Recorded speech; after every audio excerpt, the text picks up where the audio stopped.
we have seen, and there are studies out there that say that the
This hearing on the Subcommittee on National Security, the Border, and Foreign Affairs will come to order. I'd like to welcome everybody who's here. Without objection, the chair may declare a recess at any time. And without objection, we are honored to have the Representative Waltz of Florida wave on to this subcommittee. He's got a lot of military experience. For the purpose of questioning the witnesses at today's subcommittee hearing, I recognize myself for the purpose of making an opening statement. Good morning. I want to welcome everyone to this hearing before the Subcommittee on National Security, the Border, and Foreign Affairs. Today's hearing is the risks of progressive ideologies in the U.S. military. I want to express gratitude for our witnesses for being here. It's my sincere hope that this hearing provides a platform for constructive dialogue on the issues that face today's military. The questions we intend to address today are not just about readiness or the military's personnel system, but how ideological concerns and debates within civil society are imported into and impact the military's ability to recruit, train, and especially operate effectively in a dynamic threat environment. The term wokeness has become a topic of discussion both within and outside military circles, is prompting us to scrutinize how ideological shifts may impact the readiness and effectiveness of the armed forces, as well as how our military is affected once they begin to adapt this kind of woke ideology. Our military is grappling with the Biden administration's social experiments of integrating principles of diversity, equity, and inclusion, or what's referred to as DEI, into their ranks. The Pentagon often failed to recognize the financial burden these priorities place on taxpayers. DEI managers are making over $180,000 a year, which in my mind sends a message in its own right. In fact, the Department of Defense recently requested $114 million for diversity and inclusion initiatives as part of the President's fiscal 2024 budget request. Unbelievable. To be clear, acknowledging the various experiences of our service members may have the potential to enhance our overall strength and resilience as a nation and fighting force. At the end of the day, our differences must yield to what we have in common, a duty to protect the American freedoms we hold dear. I have concerns about how the DEI bureaucracy implements its framework within the military. Not to mention, I think the DEI framework is not something that is even necessarily true. I think it unnecessarily divides people instead building up cohesion. It has the potential to harm unit cohesion and undermine our sailors' effectiveness. Between this and our Secretary of Defense being incapacitated for several days and not telling anyone shows a concern about the seriousness with which the Biden administration leads our armed forces. We need to understand the influence of progressive ideologies on military policy and whether progressive ideologies are even true. We need to understand the extent to which ideological considerations are shaping decision-making processes. Our armed services have long been a bastion of meritocracy, where individuals are promoted based on their skills, competence, and dedication to duty. It's crucial that we examine whether the emphasis on an ideological framework is affecting the core principles of a merit-based military. Furthermore, I think it's important to examine whether this DEI ideology is even factually true or whether it just serves to divide Americans. In today's hearing, we aim to understand the implications of these ideological shifts on military readiness and effectiveness. Our witnesses will provide insight into how these ideologies may influence training, operational procedures, and overall cohesiveness of our military units. This hearing is an examination of how ideological considerations, even well-intentioned ones, erode the fundamental principles that have historically defined our military and ensure unit cohesion and force readiness. I think throughout our history, our military understand that we are fighting for, the greatest country in the world. And I think all of our soldiers and sailors ought to understand that. Our focus is to ensure that our military remains a beacon of excellence while adapting to evolving needs of our nation and threats we face from our adversaries. It's about leveraging the full spectrum of talent within our nation for the cohesive strength of our armed services. Thank you again for appearing here today, and I look forward to the discussions that will unfold in today's hearing. I now recognize Ranking Member Garcia for the purpose of making his opening statement. Thank you, Mr. Chairman. And I'll just be honest, and I am a bit dismayed and disappointed to be here at this hearing today. Back in March, we held a hearing called Ensuring Force Readiness, Examining Progressivism's Impact on an All-Volunteer Military. And back then in March, I was dismayed that the majority chose to ignore what I believe are the root causes and challenges we're facing to recruitment and retention in our armed services, such as the need for improved mental health support for our service members, the continued need to implement the I Am Vanessa Guillen Act and the need to crack down on sexual violence, the need for reliable and affordable child care for our warfighters who are deployed on a moment's notice, and so much more, especially when our economy is creating record numbers of jobs in the private sector and our military has to compete for top talent. Now, data and evidence show that sexual assault, mental health care, affordable child care are all real factors that affect military recruitment, retention, and readiness. During that hearing, many of us stressed that to recruit from the most diverse generation in history, we also need a military that looks like America. We need a cohesive military which does not allow bigotry within its ranks. But the hearing also found that attacks on military leaders and family hardships may be significant factors in dissuading otherwise motivated young people from pursuing military careers and, of course, depriving our country of incredible talent. The idea that, quote, wokeness is a top national security threat did not make any sense then and does not make any sense today. And it makes even less sense now given the world that we face. Now, I believe that overemphasis on this far-right talking point is what inspired Senator Tommy Tuberville to launch his unprecedented blockade of military officer promotions. Now, Senator Tuberville intentionally blocked more than 400 general and flag officers within the DoD from Senate confirmation and promotion. Even more junior officers lost the opportunity to rise in rank, with massive impacts on factors such as retention, pay, pension, and future opportunities. The stunt did far, far more to undermine our military readiness than anything else.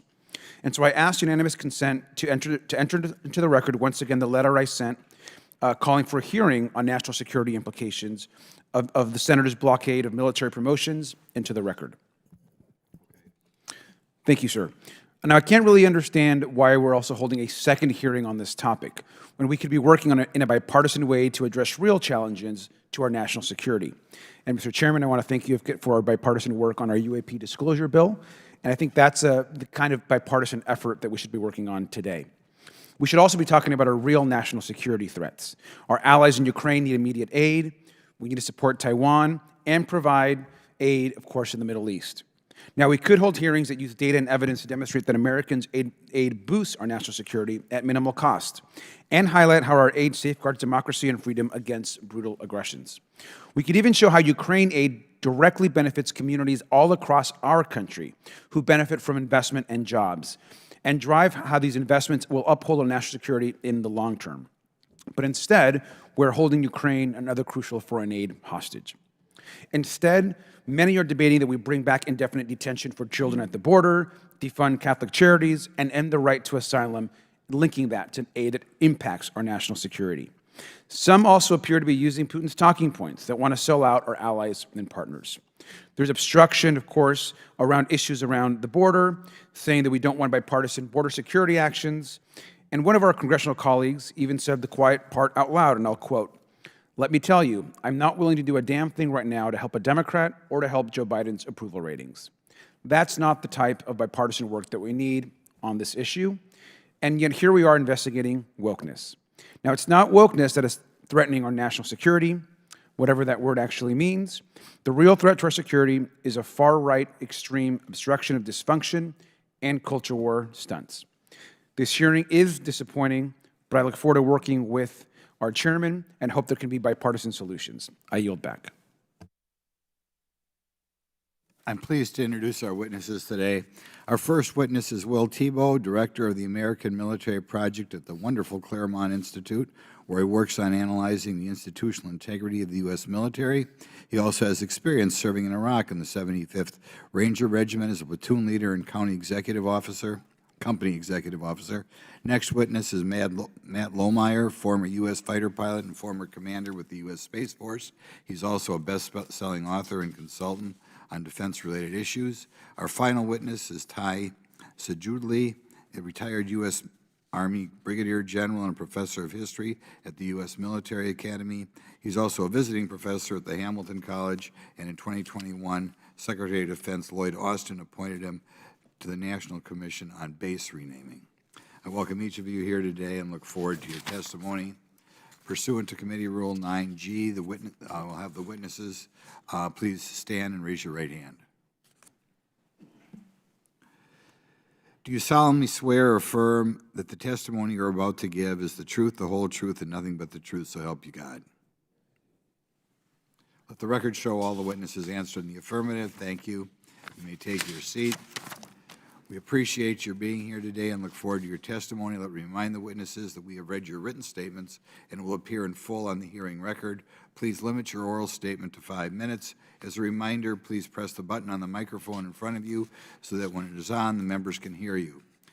When you begin to speak, the light in front of you will turn green. After 4 minutes, the light will turn yellow, which means you have 1 minute left. When the red light comes on, your 5 minutes have expired, and we ask you to wrap up as quickly as possible.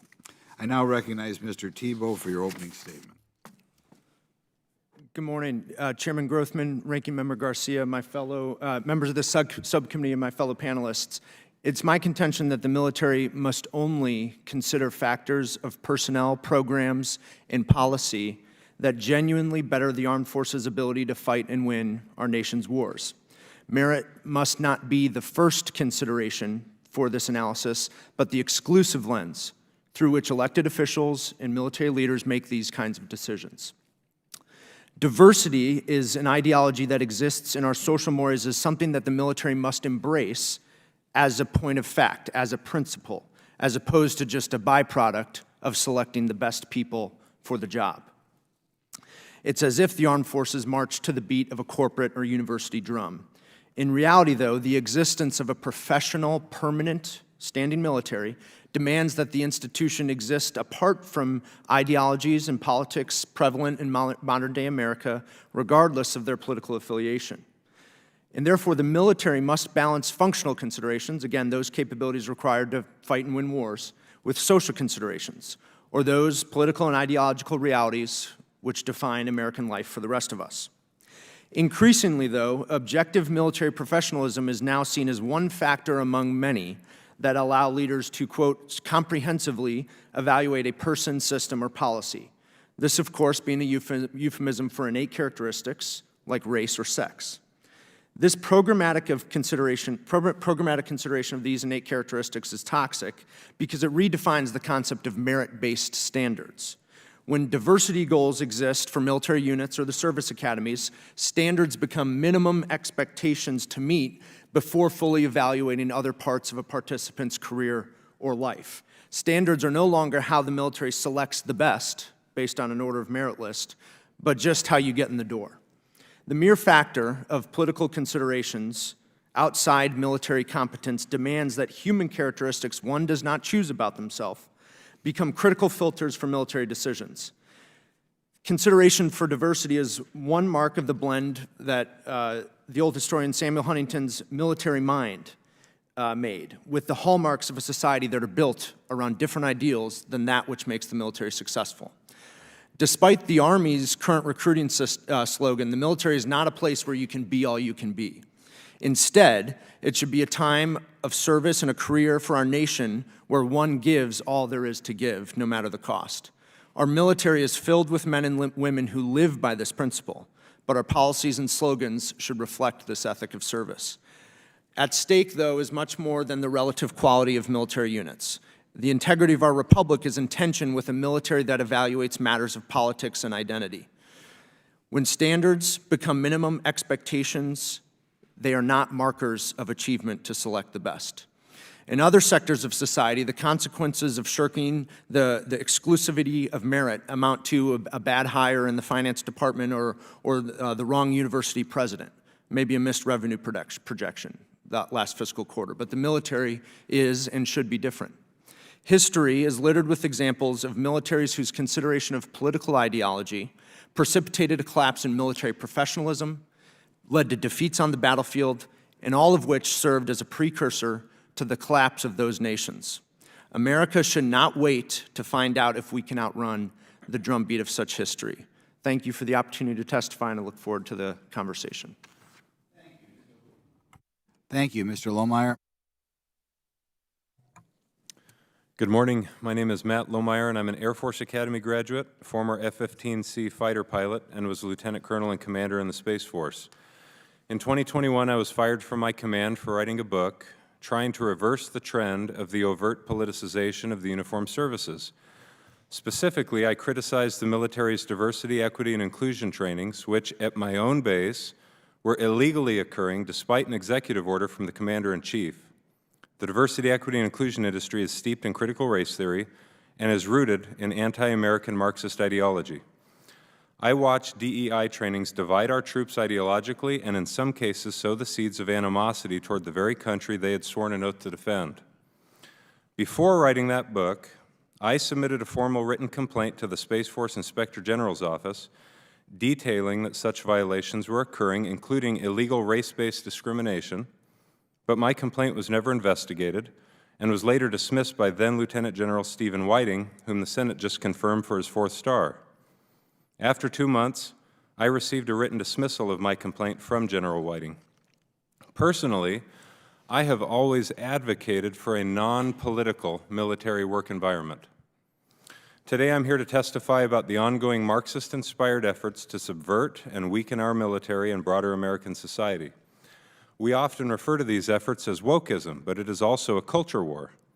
Yet even in this committee, there are differing views about whether there is such a thing as a culture war underway.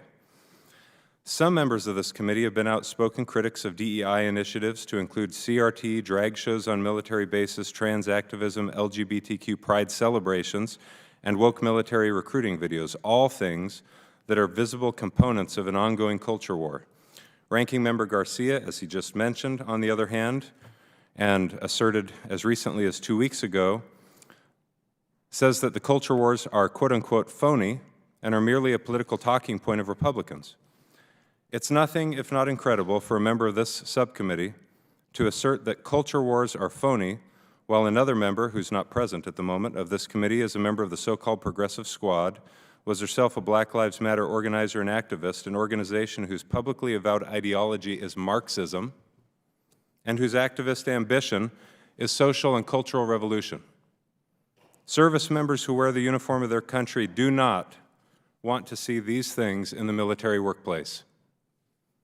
They don't want to see them at their bases. In most cases, this is true regardless of their race or their political worldview. Despite that reality, Pentagon officials requested $140 million to expand woke diversity initiatives in fiscal year 2024, double what it's been the previous 2 years. There are few things taxpayers such as myself feel less essential to the mission of the United States military than expanding diversity mandates and indoctrination. And now an important point. Such aggressively opposed ideological worldviews competing for institutionalization through policy epitomizes and formalizes what is properly termed a culture war. The fact that these debates now infect the U.S. military workplace is an offense to people like me who love their country and all people regardless of their race, gender, sexual preference, or background. I'd like to briefly draw attention to 2 of a handful of exhibits I have submitted for the committee's review and for entry into the official record of today's hearing. The first is a 100-page document which includes real-world, unsolicited feedback from military service members. I submit it for the record because to spend even a few minutes with the document is to get a sense for how DEI trainings are hurting morale, dividing and distracting troops, disincentivizing Americans from service, and thereby destroying our recruiting and retention efforts. The second is a letter signed by 185 retired general and flag officers, previously sent to leaders in the House, which they did in fact receive. Despite their warning about DEI's divisive impacts in the military workplace and their request for Congress to end funding for all such initiatives, the Congress ultimately did not use its power to put an end to DEI funding in the recently approved NDAA. Thank you to those of you, by the way, who tried to introduce useful legislation. The men and women who sent that letter raised the warning voice and tried their best to respectfully influence our nation's lawmakers. I said in my book back in 2021 that if we did not abandon the diversity and inclusion trainings, then we would see unprecedented recruitment and retention woes. That has been true, and we have seen as a nation that it is not getting any better, hence the need for a hearing like this. I also said that unless we abandon our present hate-filled and divisive path and repent as a nation, we will destroy ourselves, and I reaffirm that view here today, and I'm grateful to answer any questions that this subcommittee may have for me. Thank you. Chairman Grothman and Ranking Member Garcia and committee members, thank you for the opportunity to speak to the committee. I served in the U.S. Army for 36 years. My wife is an Air Force brat, daughter of a fighter pilot. During our career, she supported families in peace and war. For that entire time, we lived on Army posts and one Navy base, raised our 2 boys. My son Peter, who is with me today, served in the 1st Cavalry Division. We are an Army family for life. I have 3 points to make today. First, the United States Armed Forces are the best in the world because we reflect and represent the greatest country in the world. Diversity is the military strength because diversity is America's strength. Second, the military makes significant social changes primarily when Congress demands it. When President Truman ordered the military to desegregate in 1948, it didn't really happen until the 1970s when Congress demanded it. The military reacts to Congress, not the other way around. Third, the military's half-century commitment to equal opportunity and diversity has created a more lethal, effective, and cohesive force. In 1971, the military was falling apart. Race relations were at its nadir and drug use at its peak. Over the next 20 years, DoD instituted and internalized a culture of diversity that transformed the military. Diversity has worked for over 50 years. For the last half of my career, I taught history at West Point and studied the history of our Army. In fact, I brought for both the chair and ranking the West Point history of the Civil War that we wrote while I was there. In 1948, President Harry Truman issued Executive Order 9981 integrating the U.S. military. It couldn't go through Congress because segregationists blocked civil rights legislation. Without laws, the military slow-rolled integration. The last segregated military unit disbanded in 1954. In 1963, 10 states still had 0 black National Guardsmen. As late as 1969, Mississippi had 1 black National Guardsman, not 1%, 1. In the 1960s, the Army had 3% black officers, and the Navy and the Marine Corps 0.2%. Black service members could not rent houses outside some bases. The children of black service members still went to segregated schools as late as 1969. By the early 1970s, the effect of the Vietnam War, drug use, and racial prejudice had created a broken military. The quote-unquote race problem threatened our ability to defend the nation.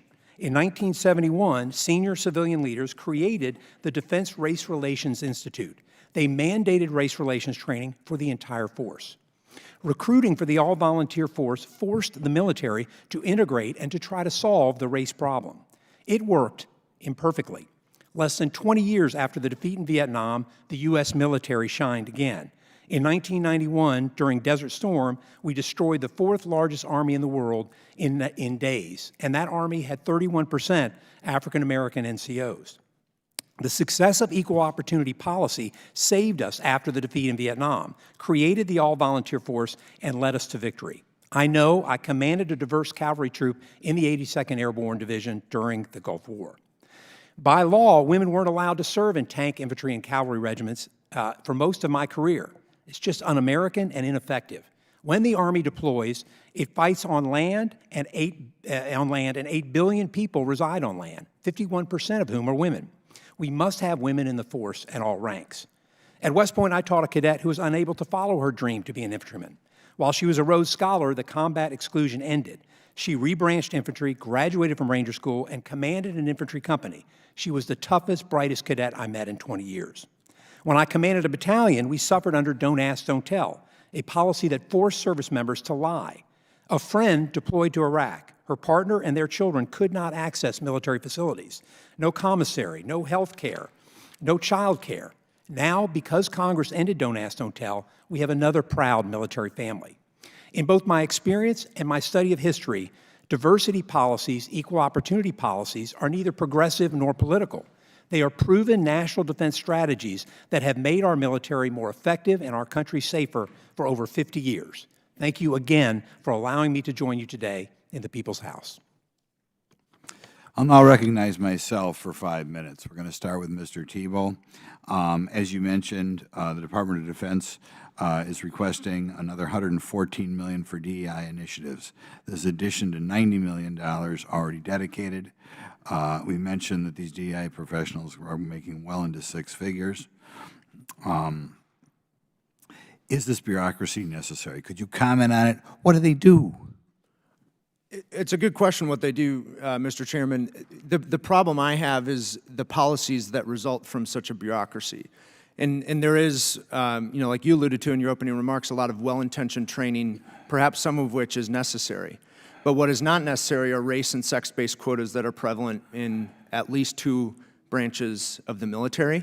And if it's a bureaucracy that serves to fulfill those policies that I think do more than simply educate people about bias or promote equal opportunity, but in fact promote a system of race and sex-based discrimination, that's problematic, and they shouldn't be receiving any money. And so we should be thinking about those policies that are more than just the promotion of diversity, but are actually an alteration to the personnel program in the military. Have you seen people promoted? Now, if Mr. Lohmeyer wants to jump in, he can as well. Have you seen people promoted or led into the military academies who are not the most meritorious because of this DEI ideology? So, I never impugn someone's promotion or their selection. I take, a person that wears a uniform with the integrity that it comes with.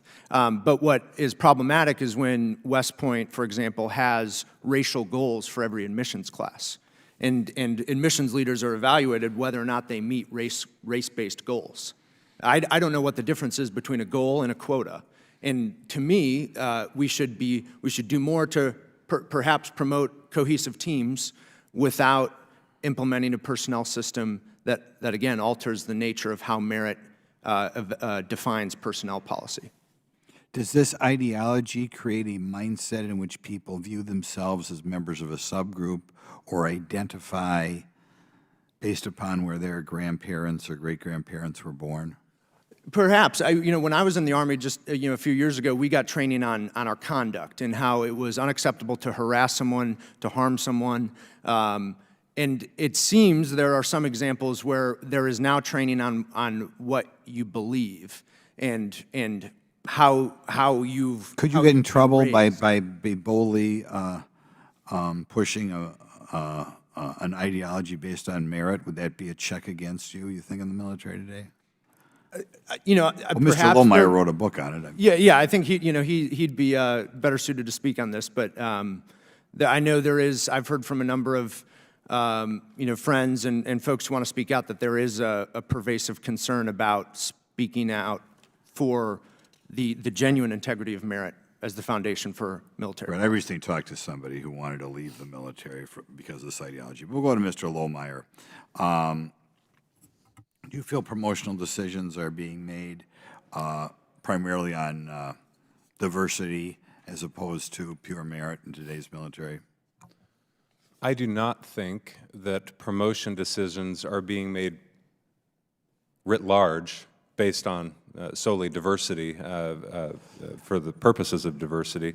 I think that we've got tremendous leaders in the military overall. I think that we still care a great deal about merit, and that these policies that we're here to discuss today, however, do muddy the waters, and we do establish quotas. And I want to provide one example that Will just commented on that I experienced while I was in command in the Space Force. I had young people, underrepresented groups, that means non-white, coming to me and expressing their dismay and what was the word that the ranking member used? Disappointment, that they could no longer tell themselves. I don't know what their political affiliation was.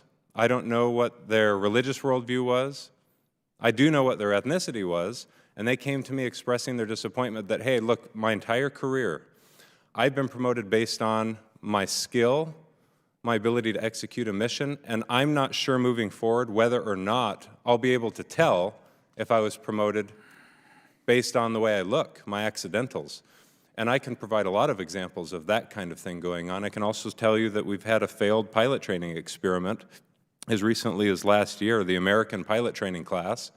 it was in 2021 actually, in which we chose those selected for that pilot training class in Texas based on their gender and their ethnicity so that we could make the pilot training class look more like the United States of America. That didn't turn out well, and so we should look into that as well. But Could you quickly say what didn't turn out well?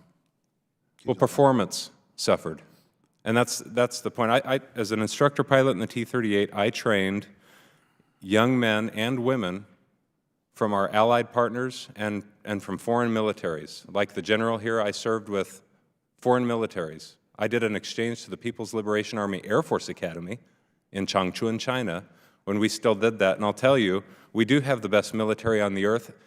It's because there's a naturally occurring diversity in the Defense Department especially that we allow in a merit-based selection system, promotion system, and so forth, so that the best can be placed in these various positions that we hope they will use to execute a mission in defense of our country. Thank you. Okay, Mr. Garcia. Thank you very much, Mr. Chairman. Thank you to our witnesses also for being here. General Sedulli, thank you for joining us today. I appreciated your testimony especially, and I want to note thank you for the decades of service, of course, to our nation. I want to start by just getting a few facts out of the way quickly. I'm sure that anyone who saw the movie Oppenheimer, which was my favorite movie of the year, is familiar with the Red Scare, and obviously you as a historian also are familiar with the Army McCarthy hearings, which seem to be replayed over and over again in this House. Now, I'm disappointed that some of my colleagues also seem to want to replay those hearings and those scare tactics. But since you're here, I just want to ask you very clearly, is the military being destroyed by Marxist ideology? No, it's not. Excuse me, no, it's not, and I don't really even understand how you can say it's Marxist. At least I studied Marxism, and I don't understand how it relates at all. I agree with you, sir. And in your experience as a professor also at West Point and in your 36 years of service in uniform, did you see any evidence of leftist indoctrination? No. How about of critical race theory? No. Have you ever seen Antifa infiltrating our military? No.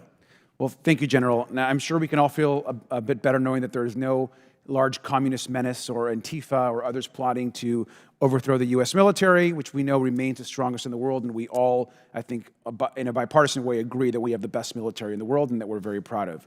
Now, General, in all seriousness, can you explain why policies that promote a military that reflects the diversity of our country and allows everyone to serve no matter who they love, one that protects female soldiers from harassment, and actually promotes and improves our national security, how does that actually how does that improve our actual military? Thank you, Congressman. I really believe that we look at a period before we had this, which is the 1960s, and see how terrible the military was. And the military imploded without that. And if we have an army, that's what I'm familiar with, that has right now, over 20% African American, and yet have almost no leadership in that role, then we're going to have problems. We don't have quota system. I was on the admissions committee at West Point. We don't have quotas there, but we do want to make sure that that we look like our client. Our client is the American people, and we want to make sure we reflect that. I have found that diversity policies make us a stronger nation and a stronger country, and I'm unfamiliar with anything that make diversity policy somehow is going to melt our brains in some way when we take them. It's not been my experience. And I would agree. I mean, it's clear that a more diverse military is good for our national security and is good as a reflection of the whole country. And I think the question is do we want a military that actually reflects the entire country? As an LGBTQ American myself, I also understand very clearly that it wasn't that long ago that an openly gay person, an open person from my community, could not contribute their talents in the military, but it's been changes to policy and implementation that have made our military more reflective of who we are as a society, and so I appreciate your comments. General, can you remind us about some of the challenges our military has had to overcome as it relates to segregation and as it relates to racial tensions within ranks? Yes, remember, we were a segregated Army really into the 1970s. We had very few cadets at West Point. We had only 23 naval midshipmen in 1970. That's 0.5%. We continued to have very low levels of general officers and in the Army and in all services into the 1990s and beyond. So we have always had a problem making sure that the Army leadership or the military leadership reflects the enlisted ranks. And when we don't do that, we have problems. And we saw that in the 1960s and the 1970s. It's the same thing with other underrepresented minorities. But remember, it's this body that changed it. It ended Don't Ask, Don't Tell. It brought women to West Point. It ended the combat exclusion. Congress is the one that did that. Congress is the one that really changes the military. And General, would you agree that it's been, like you said, it's been laws, it's been the intervention by Congress, it's been policy changes that have actually had to have been forced sometimes on the military to actually improve diversity amongst its ranks? It's only been that usually. We did not integrate when there was an executive order. It was only when Congress did in the 1973 Equal Opportunity Act that really started that and put equal opportunity people in every battalion in the Army. And so I think it's pretty clear that in order to achieve a military that reflects the rest of the country, Congress needs to push and create action. And I appreciate all the efforts that have happened in the past to actually create a military that reflects the country. And this idea that we should go backwards or that we shouldn't embrace diversity, to me, is totally insane and crazy. Finally, what actually poses a bigger military threat to national security? Policies to promote cohesion and tolerance and diversity within our military, or a historic disruption to officer promotions caused by Senator Tuberville's publicity stunt? Senator Tuberville, I think Senator Sullivan probably said it best on the floor. Why punish people who seriously sacrifice for America? Why punish patriotic military members over a policy dispute they had nothing to do with and can't fix? This is a huge readiness challenge and a huge morale challenge. And yet, amazingly, not one member of those general officers ever made a public complaint about it. It shows the professionalism of our General Officer Corps that no one made a complaint despite the disruption and cruelty of that policy by Senator Tuberville. Thank you, sir. And again, I reiterate that that's the hearing we should be having, is on that enormous disruption that happened in the Senate and how the House can help rectify that. Thank you, and I yield back. Ms. Fox. Thank you, Mr. Chairman. Lieutenant Colonel Lohmeyer, thank you for your service and for being here today. In 2021, the United States Military Academy, West Point, taught cadets critical race theory through a seminar titled Understanding Whiteness and White Rage. At an Armed Services Committee hearing earlier this year, or last year, former chairman of the Joint Chiefs of Staff, General Mark Milley, was questioned about teaching critical race theory at the service academies. General Milley defended the practice, saying he thought it was important for those in uniform to be, quote, open-minded and openly read, end quote. He went on to state, quote, I want to understand white rage, and I'm white, end quote. In your experience as a squadron commander with the U.S. Space Force, would learning about whiteness and white rage help promote unit cohesion or a team-centered culture? The answer is anyone who's focused on warfighting doesn't naturally think to talk about these things in the military workplace. We're focused on a particular mission in defense of the country to deter conflict and to win our nation's wars. I do want to make one additional point, if I may, that the General has just explained that he never saw critical race theory in his time at West Point or in his lengthy, honorable military career. In doing research for my book that got me fired, I found that West Point cadets who had recently graduated, these are impressive people, black, white, clearly leftist in their political worldview, had produced a 40-page policy proposal, is what it was called, that I consider a communist screed, anti-American, race-baiting, accusing leaders at West Point of failing the American people, criticizing West Point as an institution for racism, criticizing them for failing the Army, and that they would continue to fail the Army. What I found in that document is that this general's work is quoted throughout the entire 40 pages. So you can't say that you've never been exposed to critical race theory when a bunch of left-wing Marxist-leaning students attack the West Point Military Academy relying on your work. And so I'd be curious to find out if they consulted with him in the production of that 40-page policy proposal to topple statues at West Point, to rename buildings. When that kind of invitation came to me as a commander to rename streets and buildings, everyone at the base was allowed to populate the Excel spreadsheet that came to us as a tasker from the Pentagon. And I saw George Washington's name on that list because ideology that poisons the mind doesn't disambiguate between racists, evil men, and good men, and patriots. What they did is they said, he is a founder, he's white, I hate him, and we'd like to remove his name from buildings and streets. This is the kind of thing that ideology does to the military. It divides people. And the best evidence we've seen so far, 10 more seconds, is the recent testimony from university presidents who tried to excuse and contextualize genocidal rhetoric. And what CRT, diversity, equity, and inclusion mandates, and Marxist ideology do to a university president or to the Chinese PLA, they will do to an American service member. And I've seen it firsthand. Thank you. I think it would be wise for the committee to follow up on the report that you're talking about. So I hope we'll be able to do that. According to the Department of Defense website, its mission is to, quote, provide the military forces needed to deter war and ensure our nation's security, end quote. Do you think that teaching our future military leaders about whiteness and white rage will better prepare them to deter war and defend our nation? No, I do not. And do you believe promoting divisive concepts, you've, I think, indicated this, like critical race theory, have an impact on military recruitment and retention? Well, I've got some polling data here that, if we have time, I can cite. But this is one of the prevalent themes that shows up among active duty service members who have been polled about their concerns about the direction the military is headed, why they're choosing to leave the service, and young Americans, why they're choosing not to join. They sometimes call it wokeness, that's colloquial, but they specifically, if they know what they're talking about, refer to critical race theory, and if you know what you're talking about, you know that it's rooted in Marxist ideology.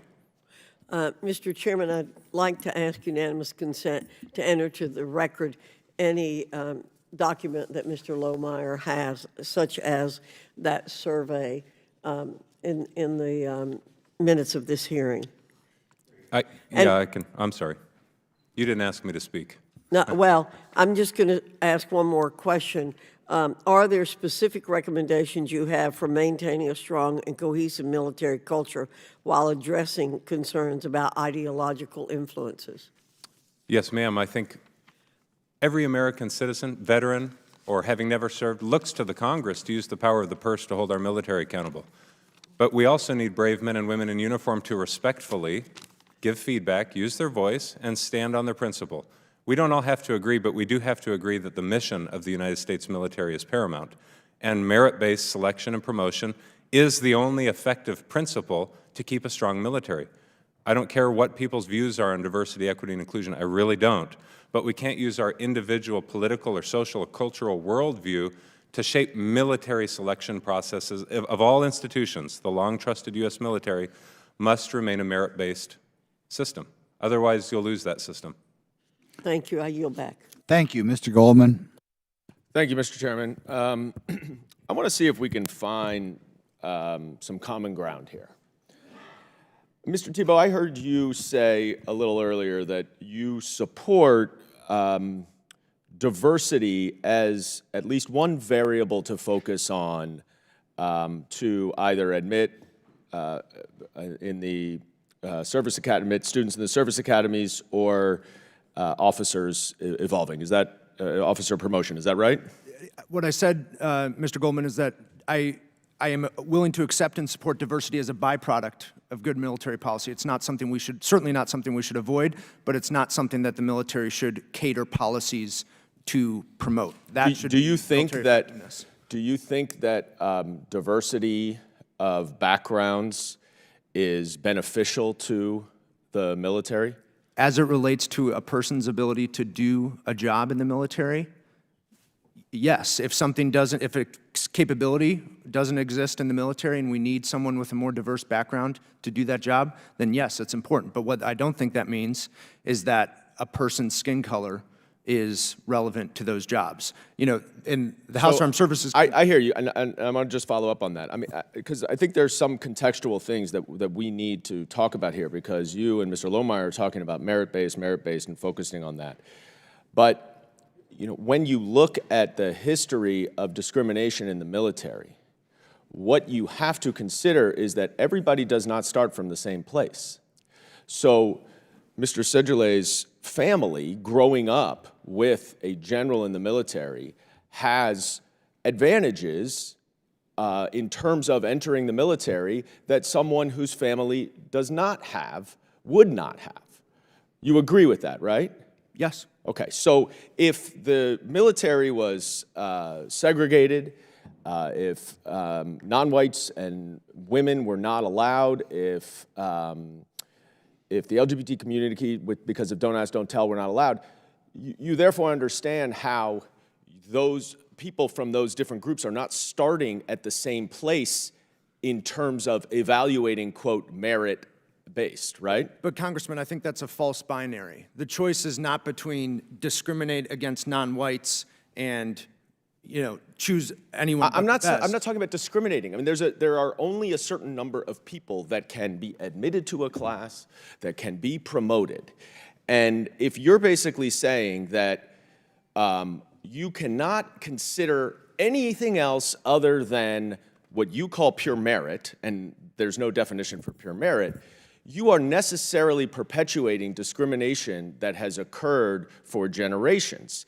And when you start to see things such as government reviews, the Air Force independent review that said 40% of, in 20 and 21, 40% of Black and African American service members indicated a lack of trust in their chain of command to address racism, bias, and unequal opportunities, you are necessarily not acknowledging, not addressing what is a fundamental problem not only for retention but also for promotion. And if women are leaving the service 28% more because of sexist culture, family planning, or sexual assault, that has to be addressed. That you cannot, I do not believe you are sitting here and saying that it is okay. You mentioned something about you support training on harassment, but if there is implicit or explicit racism or discrimination, you would agree that has no place in the military, right? Of course. Okay. There needs to be training because a lot of people don't know what that means, and they often don't know that what they are saying is actually discriminatory. So there needs to actually be training so that everyone from every walk of life in this country can have an opportunity to participate, to represent our country, to be in the military. And the problem that we run into when we try to say purely race-neutral, merit-based, and once again, we're obviously talking about a disproportionate number of white people, primarily, who are in positions of authority, who are elevating people, who are admitting people. If they are not trying to address some of the historical wrongs to give people who have not had that access to the military, to this opportunity, give them that opportunity, then we are just going to perpetuate the historical discrimination forever. So I'm not saying merit doesn't matter. I think it absolutely matters. And I certainly understand Mr. Lohmeyer's point that we do not want to put people who are unprepared in bad situations. But to simply say that diversity should have no impact whatsoever on our military will continue to perpetuate a discrimination that is unfortunately embedded in our military's history. And with that, I yield back, Mr. Chairman.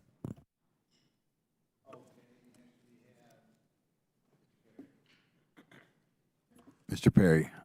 Thanks, Mr. Chairman, and gentlemen, God bless you for your service. I really, really appreciate your sacrifices on behalf of this nation. As often is the case, my position here up on this dais is my 5 minutes. Most of it will be spent correcting, in my opinion, the record of the things that have been said previous as opposed to the questions I might have asked each of you. So I'm going to go through a couple things here. And maybe it's not only correction, but it's clarification of the record, as I would like to say it. Sure, Mr. Seidel, is that how you say your name? Sidgley. Sorry about that. My apologies. My mother got it wrong for years. I'm sure. The name tag was probably difficult. I just want to make the remark and the point that the segregationists that blocked integration were decidedly in one political party. And I think it's important to note that because they will be up here acting like they never did that. And it's important for the historical record as a fan of history that, that you can appreciate that there are consequences that America cannot forget and should not forget. Regarding diversity, I hear that all the time, diversity is our strength, diversity is our strength. And it's, Mr. Thibault, you just answered a bunch of questions about that, and it is a strength when we have different viewpoints about how to solve a problem. But if we're all in a boat, a rowboat, there's 4 of us in a rowboat, and we all have a different idea of where we're going in a different oar, diversity is not going to be much of a strength, right? We're all going to be rowing in 4 different directions. So diversity is a strength, and we're all pointing in the same direction. Otherwise, it's not a strength. And I don't know how that can be refuted, but if somebody wants to, they're welcome to do that. Regarding the comment that there was a defeat in Vietnam, I want to make sure, because I grew up during that time, as you did, I imagine, sir, just gauging from seeing you here, it was not a military defeat. It was people like Walter Cronkite and other leftists and political activists in the United States of America that imposed that defeat, and it's important to me. I revered my uncle when he came home from Vietnam in his uniform as a guy who served and the sacrifices he made, and it colored my decision to join the military. And it's important, again, for the record, to remind Americans that the military did not lose that war.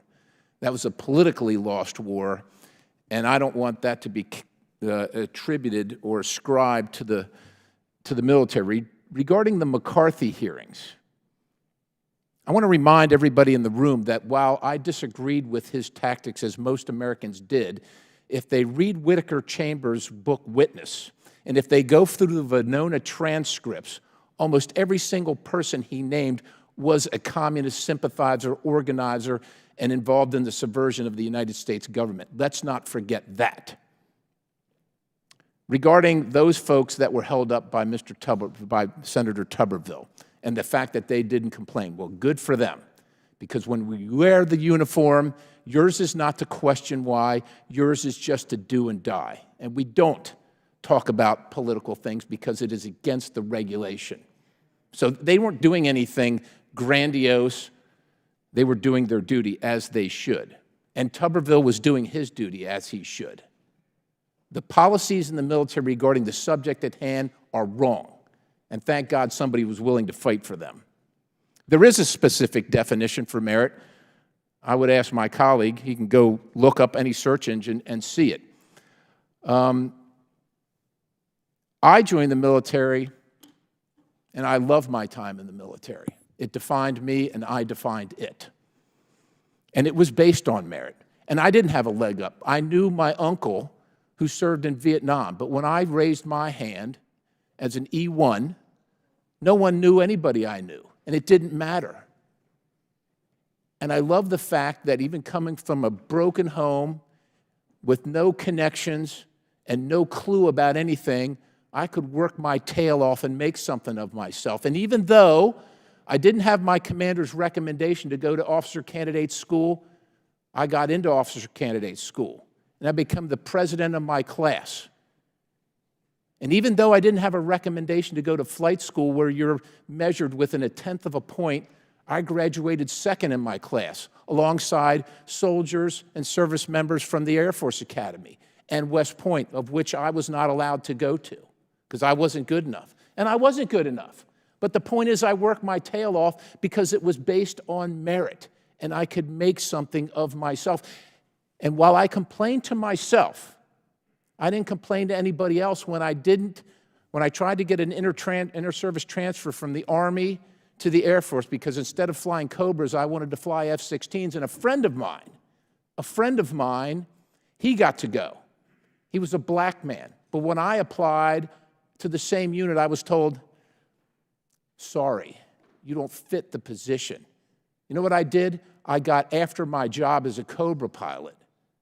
I got after my job and I went on with my life. I didn't cry my eyes about it. There's a bunch of people that are up on this dais today that are going to complain to you and tell you about your life in the military who have never served and don't have a damn clue about any of this. But Mr. Lohmeyer in particular, Mr. Thibault in particular, God bless you for your viewpoints and your willingness to sacrifice what you have for the things that you believe in, because you are correct. Our military is being destroyed right now, and we all know it. We all know it. And while I wish and I hope that it still remains the best military in the world, I'm not sure that that's the case anymore, and we better damn well come to that realization and get after that. Mr. Chairman, I yield. Thank you. Good points. Mr. Frost. Thank you so much, Mr. Chairman. I just want to point out to what my colleague just said. As it relates to members of the United States military whose promotions were being held up because of a senator who had problems from an ideological point of view with bodily autonomy, the message to them was, ours is not to reason why, but to do or die. But then to a gentleman here who did complain and fight, wrote a book about his issues, the message was completely different, which I think shows the hypocrisy in this room right now from the other side of the aisle. I'm from the state of Florida. This war on wokeism is not new to me. And it's a shame that Republicans on this committee haven't caught on to my governor DeSantis' failing presidential campaign that's based on this war on woke. And this misplacement on wokeism in the military endangers America's national security by ignoring the real threats. Some of the real threats to our national security are low military recruitment and retention rates, which is what I want to focus on today. Look, service members aren't leaving the military because of DEI training, or because a military base was renamed, or because someone accessed an abortion. But what I do hear from my constituents is this. I've had folks write about problems with housing allowance being too low in the military. People messaging me about saying medications are too expensive. Folks worrying that service members won't be able to get pay if Republicans in Congress shut down the government. These are the real things that resonate with the American people, because these are the issues that this committee needs to be addressing. General, you testified that the Army became more diverse and welcoming to soldiers of color over your time in service. How has that inclusion helped retain talented service members? We have thank you, Congressman, we have a greater pool to draw from. We didn't used to be able to draw from people of color or women, or if we had LGBTQ, they were kicked out, of which I know many that were kicked out. We have a broader thing. We need every person to be able to serve. And we can't do that if we are trying to kick people out or not allowing people to serve and not make it welcoming. We're a better Army because of our diversity. I 100% agree with you. I mean, we know at West Point that black students had highlighted during their time the art memorializing the traitor Confederate General Robert E. Lee that hung on the wall, and the fact that the only black person hanging on the walls was someone who was a slave. And I think that things like that hurt our military readiness and national security when it makes our service members uncomfortable. Diversity, equity, inclusion strengthens our national military. It does not work against it. General, you've also testified about your own story of service. Quote, I didn't choose the Army because of patriotism. I signed up for the money, end quote. And I don't bring that up as a disparaging thing, because we know that this is something that is true for many of our service members. And especially when I speak with folks who look like myself in my community that are looking at joining the military. You joined to help afford your college, and ended up staying for more than 4 decades. So thank you so much for your service. We know that many soldiers enlist for financial reasons, but then choose not to re-enlist because it's unaffordable for them. Have you observed any trends around how economic struggles can stunt a soldier's career? Thank you, Congressman. Yes, I particularly think that's true because our soldiers now deploy, or actually rotate so often, to Eastern Europe, to South Korea, and to the Middle East without additional money for that. And so if you're doing 2 9-month rotations to one of those 2 places, plus National Training Center or other things, it's incredible, difficult, particularly for the family at home, because they have no great child care options. Yeah, and I would love to host a hearing about that instead, to see how we can handle those struggles. Since at least the 1940s, Congress has given the United States military money to create signing and reenlistment bonuses to incentivize service members to join and stay in the service.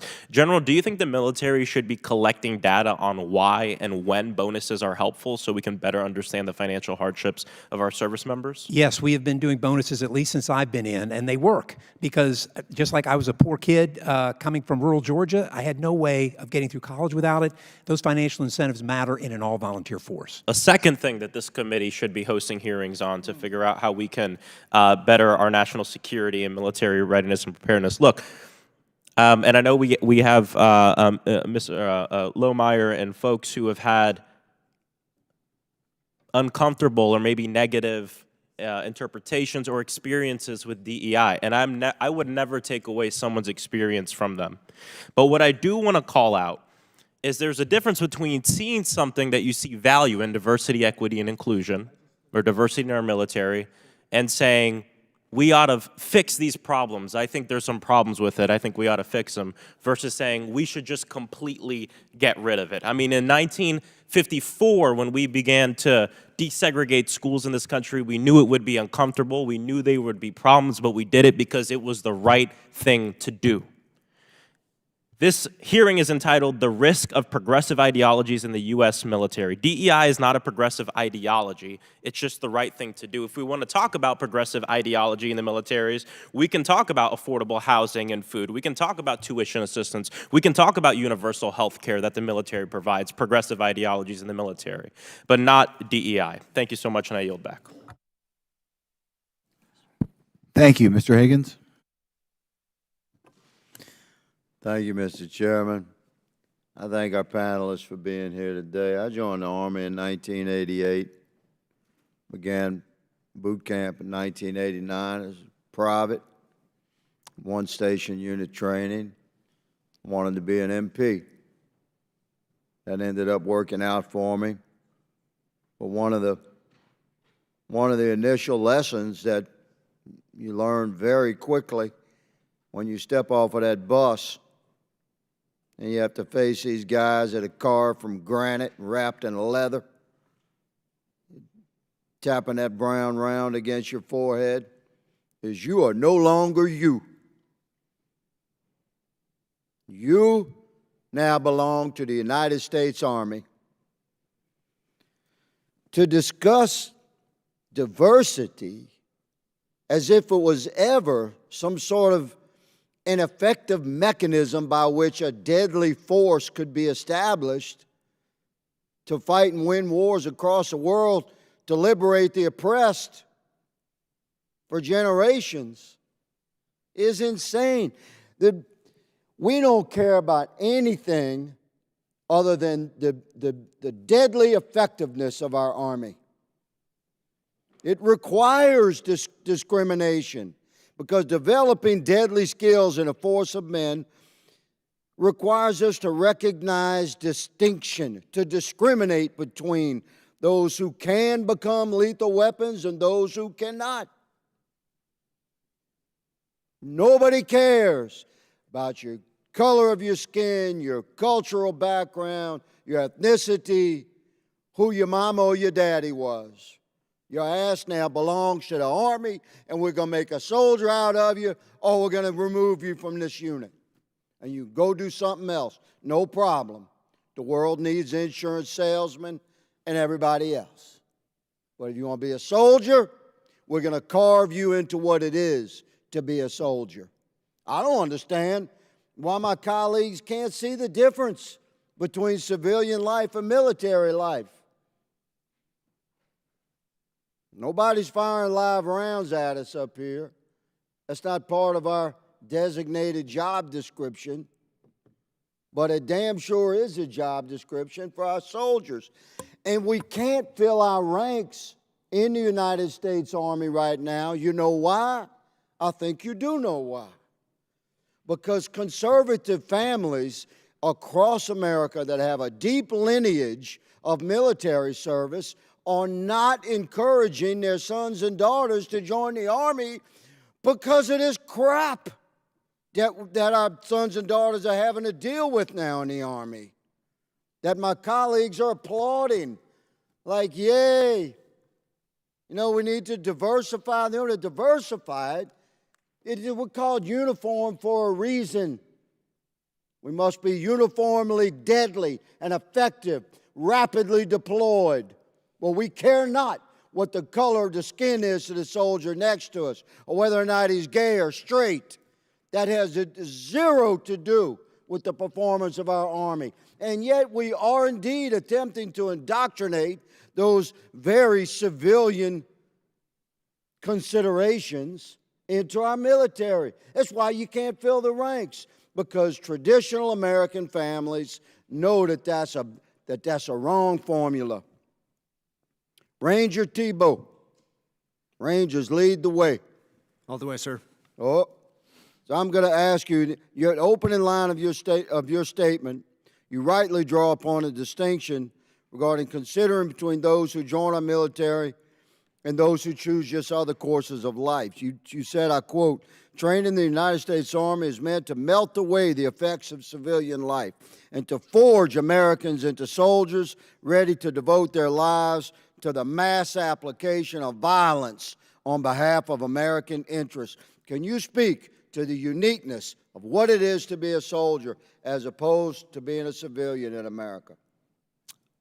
To be a soldier is to live a life where you take for granted the fact that you would die for the person next to you, and that you would enter an arena where that death is possible on purpose, and that you would be prepared as a team and as a person to do whatever it took, not to survive, but to win. And even if that requires immense suffering, sacrifice, and an inconvenience every day for you and your family.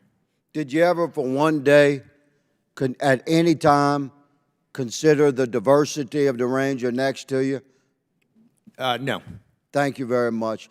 Mr. Tebow, Mr. Lohmeyer, General, thank you all for your service. Mr. Chairman, I yield. Okay, Ms. Porter. Was that my recognition? Okay, Ms. Porter. All right.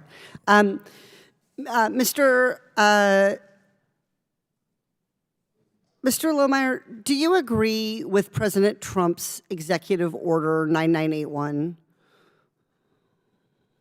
Well, you'll Sorry, have, excuse me, President, I'm so sorry. You'll Let have me to start explain again. what you mean. I don't know Let me start again. executive orders by number. Do you agree with President Truman's order that integrated the armed services despite the fact that separate but equal was still the law of the land at the time? Let me say that this is an important point. The congressman to your left has said he wanted to find common ground. There's a lot of what the general has said today that I don't disagree with whatsoever, but that seems to me irrelevant to the discussion of progressivism as an ideology in the military workplace. Let me point out one example in answer to your question of what I am opposed to. Reintroduction of segregation, We're claiming my time, which Mr. is Lohmeyer. We're claiming my direct time. consequence Mr. Chair, it's my time. of DEI initiatives. We've got Mr. Chair, I'd like to commanders who are reclaim my reintroducing time. segregation because of DEI, and I'm happy to talk to that. Mr. Lohmeyer, I'm going to try again. Do you agree? I appreciate that you have opinions and you're entitled to have them, but I'd like you to try to answer the question I'm asking with respect, sir. Do you agree with President Truman's Executive Order 9981 that integrated the armed services despite the fact that separate but equal was still the law of the land at the time? I agree that the military has led the way in integration and unity, which has been the strength of the United States military, but we're undoing it all with diversity, equity, and reclaiming my policies. time. That decision was progressive at the time. In other words, the military went to a place of integration and efforts to have black and white soldiers working alongside each other. It wasn't always perfect, it wasn't always easy, but it was literally the definition of progress and progressive. It went beyond existing law. General, did Truman's actions to integrate the military under EO 9981 lead directly to any readiness deficits? You're a military historian. No, in fact, the first thing it did, Congresswoman, was integrate Arlington National Cemetery. Mr. Lohmeyer, you were in active duty and thank you for your service, Air Force officer in 2010. Is that correct? Yeah. Okay. Were there any big problems in military readiness in 2010? As a young flyer, I never paid attention to what you folks were doing. I never paid attention to reports on readiness, lethality. I simply focused on a mission. It was learning how to fly an aircraft, and at that time, it was training our allied partners and foreign military pilots how to fly jets. Well, I'm glad, Mr. Lohmeyer, that you were able to focus on your military duties, and it seems to me that your own testimony here is a really good example of the fact that the repeal of Don't Ask, Don't Tell did not cause a disruption in your ability or the military readiness of the Air Force to do its job. General, is there any empirical evidence that gay Americans serving openly has hurt military readiness? No. So historically, when the military has been progressive, has gone beyond where other policies may be, has tried to encourage diversity or welcome people to be diverse and to learn about each other, there has been no harm to force readiness. General, could one consider President Truman's executive action a diversity initiative? Right, General Truman's. Why am I having so much trouble with this? General, could one consider President Truman's executive action a diversity initiative? Yes. How about the 2010 repeal of Don't Ask, Don't Tell? Yes. So, in your view, should the military roll back those diversity policies? Absolutely not. Mr. Thibault, do you think the military should roll back those initiatives? No, Congresswoman, I don't, because the integration of the armed forces in 1948 was a recognition that the military is different from society, and so it should march to the beat of a different drum. And that's why I think it was such a good policy, because it ensured that we had the best. That things changed in 1960 when the military became a beacon for affirmative action and quotas. But I agree with you that it was good policy in 1948. Okay. And do you have would you repeal Don't Ask, Don't Tell? No, because it's a means by which the military attracts the best talent. But what I would object to is if the military had a quota for LGBT Americans. Do they? On the books. Not that I know of, but they do for Black, white, Hispanic Americans, and I think those are... General, is that correct? I'm not aware. My brother served. He went to the United States Naval Academy. He served 5 years. He served on a nuclear submarine. I don't recall him ever enforcing, being part of, as an officer, any type of quota system. There are no quota systems, Congresswoman. I don't recall that being U.S. military policy. I don't remember ever passing a law, since we're in Congress and we make the rules. I don't remember ever passing a law with regard to that. Our military is more effective when it's diverse, and you can't have an effective, diverse team without teaching people how to work effectively together. That's what these initiatives should focus on. I yield back. Thank you. Mr. Gosar? Thank you, Chairman Grothman, and thank you, gentlemen, for all your service. We appreciate it. The U.S. Armed Forces are under attack, not by a foreign adversary, but from within their own ranks. Woke policies have infiltrated the U.S. military and caused failing recruitment and retention rates, low morale, and quite frankly, pose a national security threat. Our service members are heroes and must endure considerable challenges in their sacrifice to our nation. Their focus should not be compromised by politically motivated critical race theory, LGBTQ training, and DEI and pro-abortion policies. Perhaps recruitment and retention efforts have failed, not because of the military's lack of diversity, but rather because service members are afraid of retaliation for speaking out against progressive policies. Just a few months ago, we heard from General Mark Milley, who said that service academies should teach about white rage, while simultaneously claiming the military is not woke. Lloyd Austin, in an unprecedented move in October of 2022, required the DoD to pay for the travel of service members seeking to end the life of their unborn children. Our servicemen and women deserve more from their leaders. Now, let me ask you both, Mr. Thibault and Mr. Lohmeyer, is war fair? No. Mr. Lohmeyer? Can you repeat that? Did you say is war fair? Fair. No. So in the comparison versus education versus war, that's not an equal application, is it? No, Congressman. Mr. Thibault? They're different institutions, different experiences. Very different. So for your example, a improvised IED doesn't know the color of your skin, doesn't know if you're gay, whatever, right? That's right. Does the enemy care what color you are? No, Congressman. That's really interesting. So the DoD funds and relies on data from a group called START, the National Consortium of the Study of Terrorism and Responses to Terrorism. START came out with a figure in one of these reports that depicts a type of alleged extremist in the military. I think they're going to bring it up on the screen here, please. Shockingly, the vast majority are considered right-wing extremists.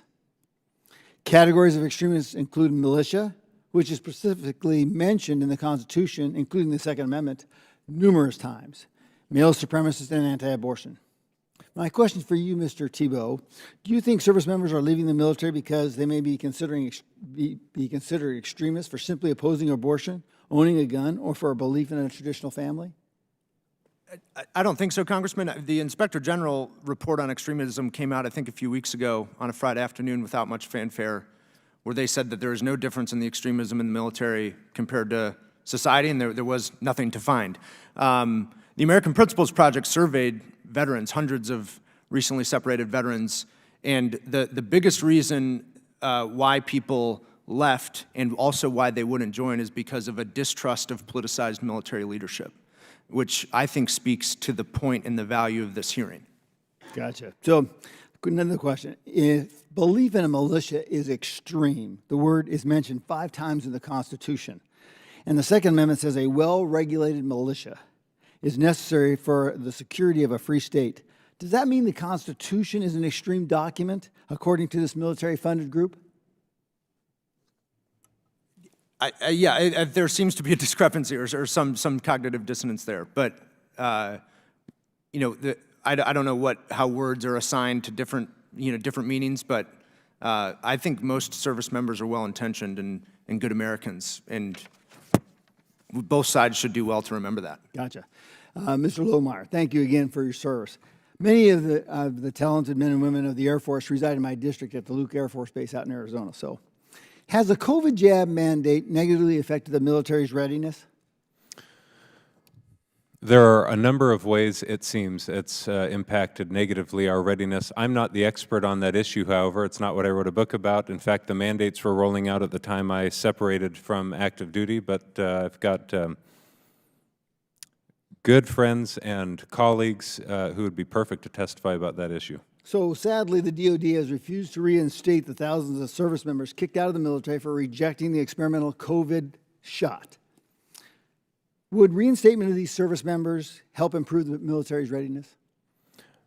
Well, it's possible that it could, Congressman. The question is probably better stated whether or not any of those forced out for their decision or for the discrimination that led to their forcing out would even have any interest in coming back in.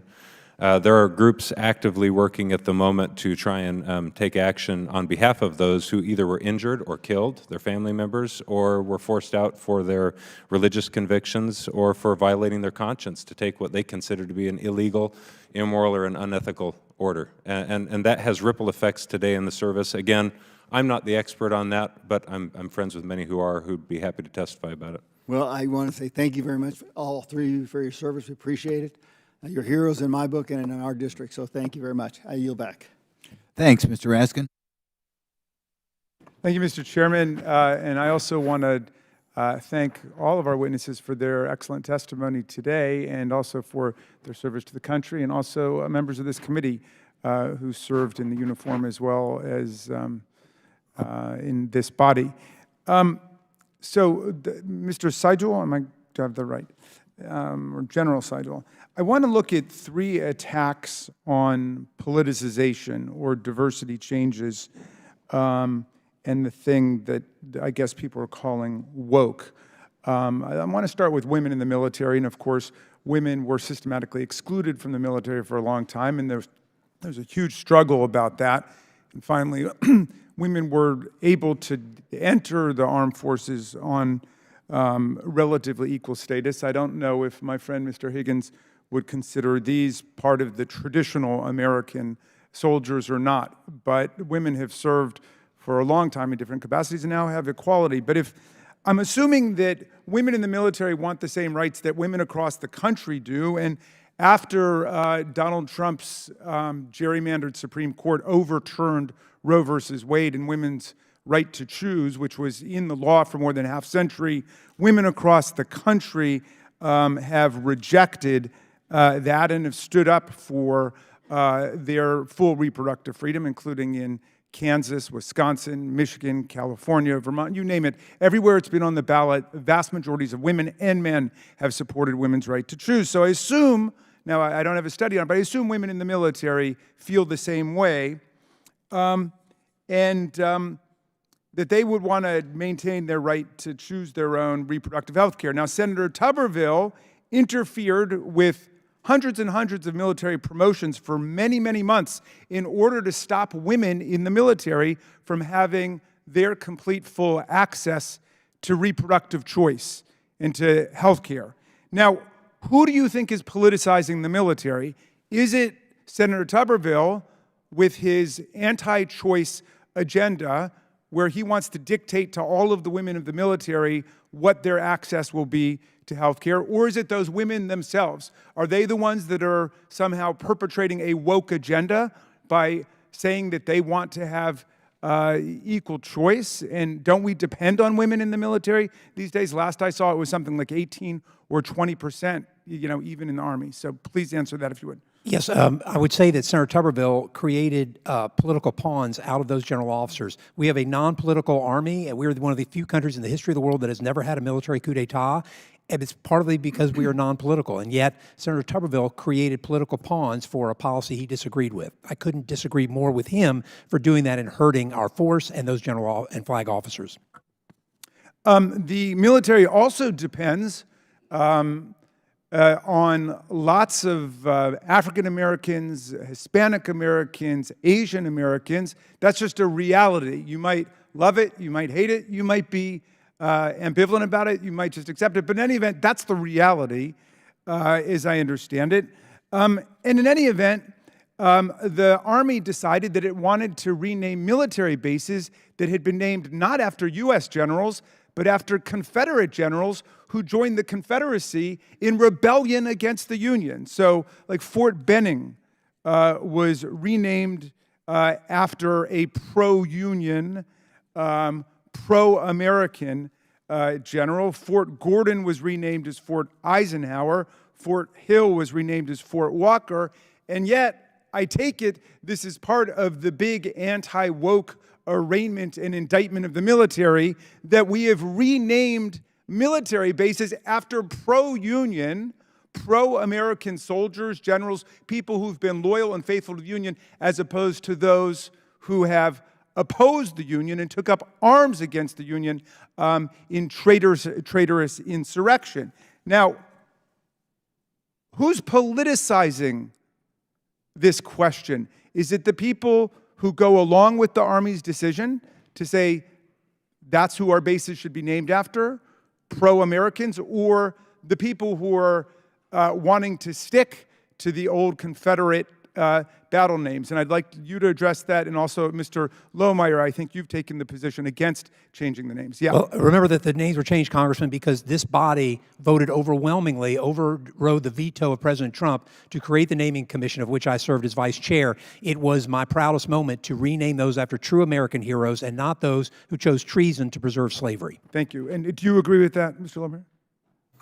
I'll say that it's my view that Secretary of Defense Lloyd Austin has politicized the military. As soon as the Supreme Court decision was made, he issued a policy memorandum blaming the Supreme Court's decision to reverse Roe v. Wade on the recruitment. Wait, but I'm asking about the naming. I'm asking about the I'm naming of our military bases. If you don't want to address it, say you don't want to answer it. Yeah, but I understand I walked Black Lives Matter Plaza yesterday with a Chinese American. Yeah, I didn't ask you about that. No, I'm answering your question. Excuse me.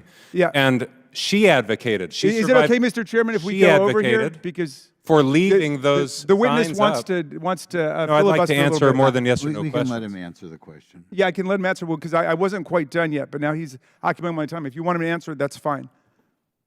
So yes, about the renaming of the bases after pro-Union, pro-American generals. Thank you, Mr. Raskin. I'd like to answer that question in more than just a yes or no format. Okay.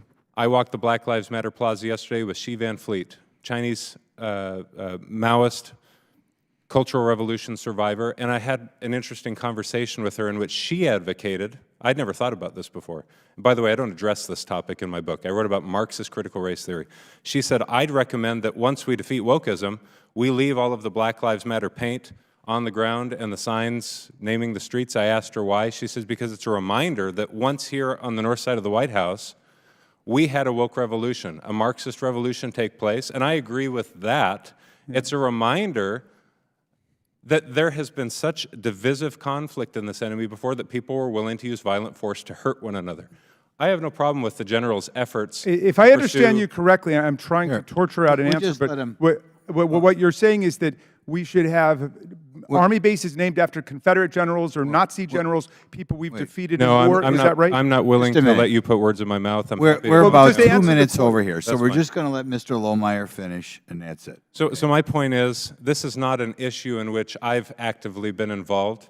The renaming of base. I wrote a book about Marxist DEI, Marxist critical race theory. That's my expertise.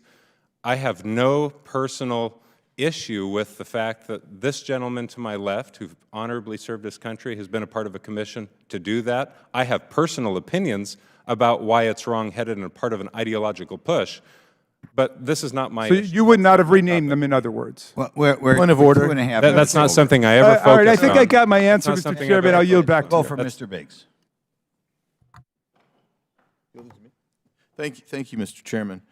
I appreciate the witnesses being here today. So, Mr. Lohmeyer, when we look at some of the things that have been said by the gentleman to your left, and don't think I can pronounce your name. I want to pronounce it right. Sidgley. Mr. Sidgley, yes, thank you. And I've read your testimony. I'm interested to know your reaction to his positions with regard to the diversification of the military. Sure. And DEI. Thank you.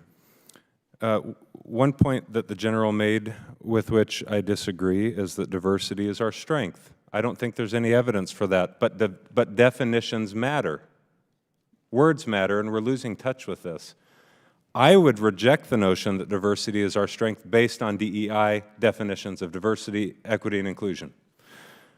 Merit-based, okay, I'm going to get away from that because if we're trying to find a unity of understanding, let me say this. Skill and performance matter in the military if you'd like to deter conflict and win our nation's wars, period.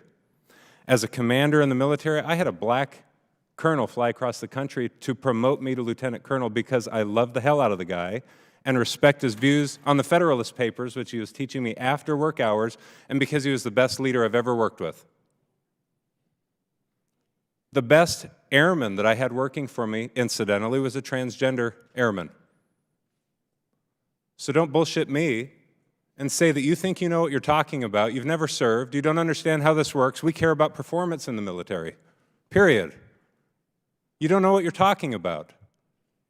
Most of the people in this room don't know what they're talking about. We need lethality in the military, period.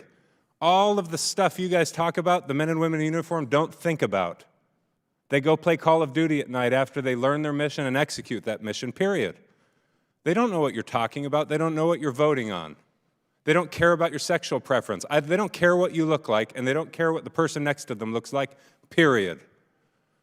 I'm a citizen of this country, and I can dislike you and criticize you all I want here, but our men and women in uniform cannot. And so I speak on their behalf when I say lethality matters, merit-based selection and promotions matter, and your ideology doesn't matter one bit. And we need to identify principles which will preserve our union and preserve the unity of the United States military. If we do not, we'll lose that union. And it's my contest. Whatever Truman did decades ago, you ask your average military service member when Truman was the President of the United States, they can't even tell you. But my point is, they're focused on what's happened since the George Floyd riots. There are things that have happened in the last 3 years in our military that we're up here to testify about, not the things that happened 60 years ago. We're great today because of what we've done for the last half century in the fighting of the Cold War. And Mr. Lohmeyer, what has happened in the last 3 years that has caused lethality to deteriorate in the military? there's been an overt politicization of the military workplace and the forcing of trainings that are anti-American, that criticize our founders, that allege that white supremacy is a problem within the military ranks, which has never been proven, and all of that rhetoric that occurred once Secretary of Defense Lloyd Austin took office, led to a bunch of moaning and bitching and complaining behind closed doors of our service members, and I heard it as a commander.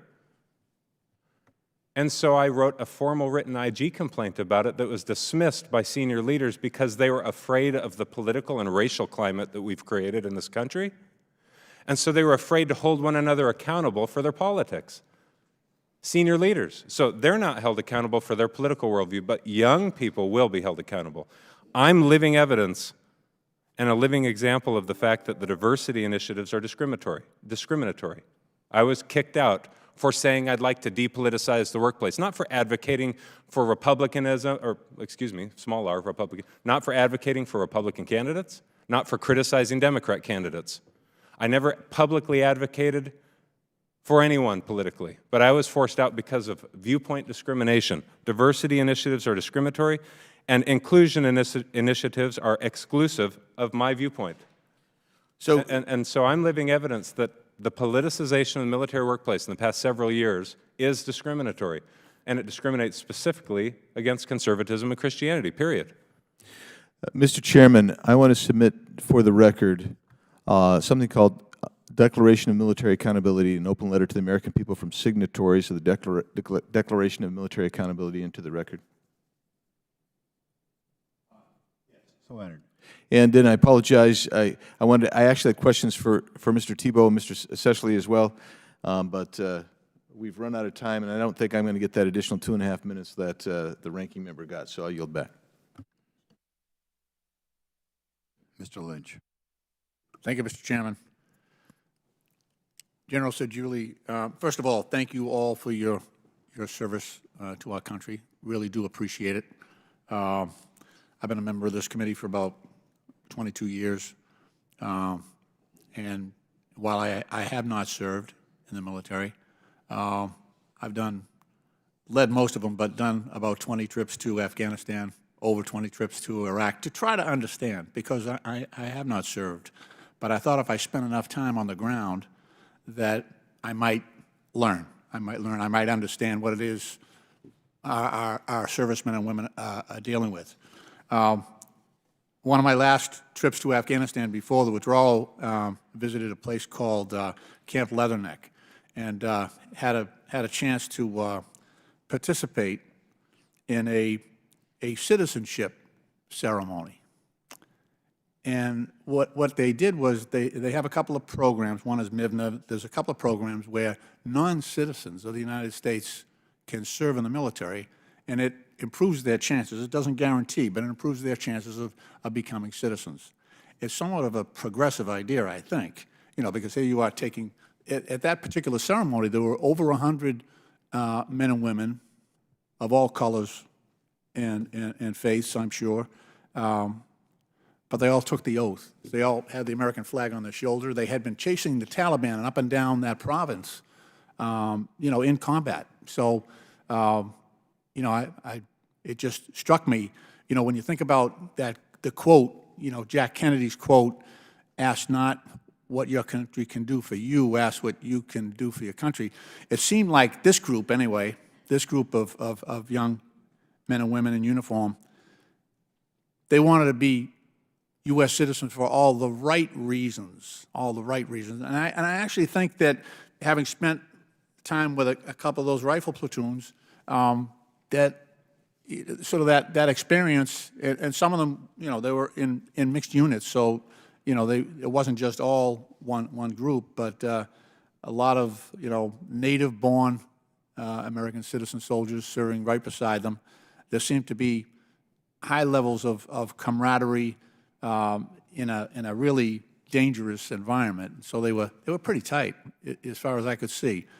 And General Sedgwick, even though that's somewhat of a progressive idea, is that something that you think promotes strength in the military, or is that a progressive idea that you think might deteriorate in the long term, because they were non-citizens up to that point. Immigrants in our military have been one of our great strengths, one of our great superpowers. We spoke over 100 languages in World War I. We have had immigrants fight in every war we've ever had, and it's one of the things that we do better than any other army or military in the world. I hope that we can get more of them in because they serve their nation greatly and become great Americans. Mr. Loheimer? Thank you. On its face, I don't disagree with that. It doesn't necessarily mean that they'll perform in any given job they're put in. That's true for any American, and Fair it's enough. true of anyone that joins in Yeah. uniform. Yeah. Thank you. Mr. Tebow? Mr. Lynch, I wholeheartedly accept these brave Americans who have served, coming into the military as immigrants. I would make a distinction between some policies that are suggested to bring illegal immigrants into service, but they are good they're good members of the military because they're good members of the military, not because of the color of their skin or because they're immigrants. Right. I should have added, there is a requirement. I had talked to the officers in charge. There is a requirement that they have sort of a clean bill of health, that they can't, they can't join the military to escape, justice or anything like that. So, but that's all I got, Mr. Chairman. I'll yield back. Thank you. Thank you much. Mr. Sessions? Mr. Chairman, thank you very much. This hearing today is being conducted by the National Security, the Border and Foreign Affairs to examine how progressive ideologies affect military readiness. There was no conclusion that was drawn. We're asking you. And I want to thank each of you for your service to our country. I find all three of you exceptionally well, not only prepared and well read, but able to defend your positions. I, as a boy, am an Eagle Scout and have stayed very active in scouting. And we have a saying that says something like, leave your campsite better than the way you found it. Each of you have served in the military. And I'm a conservative Republican from Texas. You could figure that out by my voice.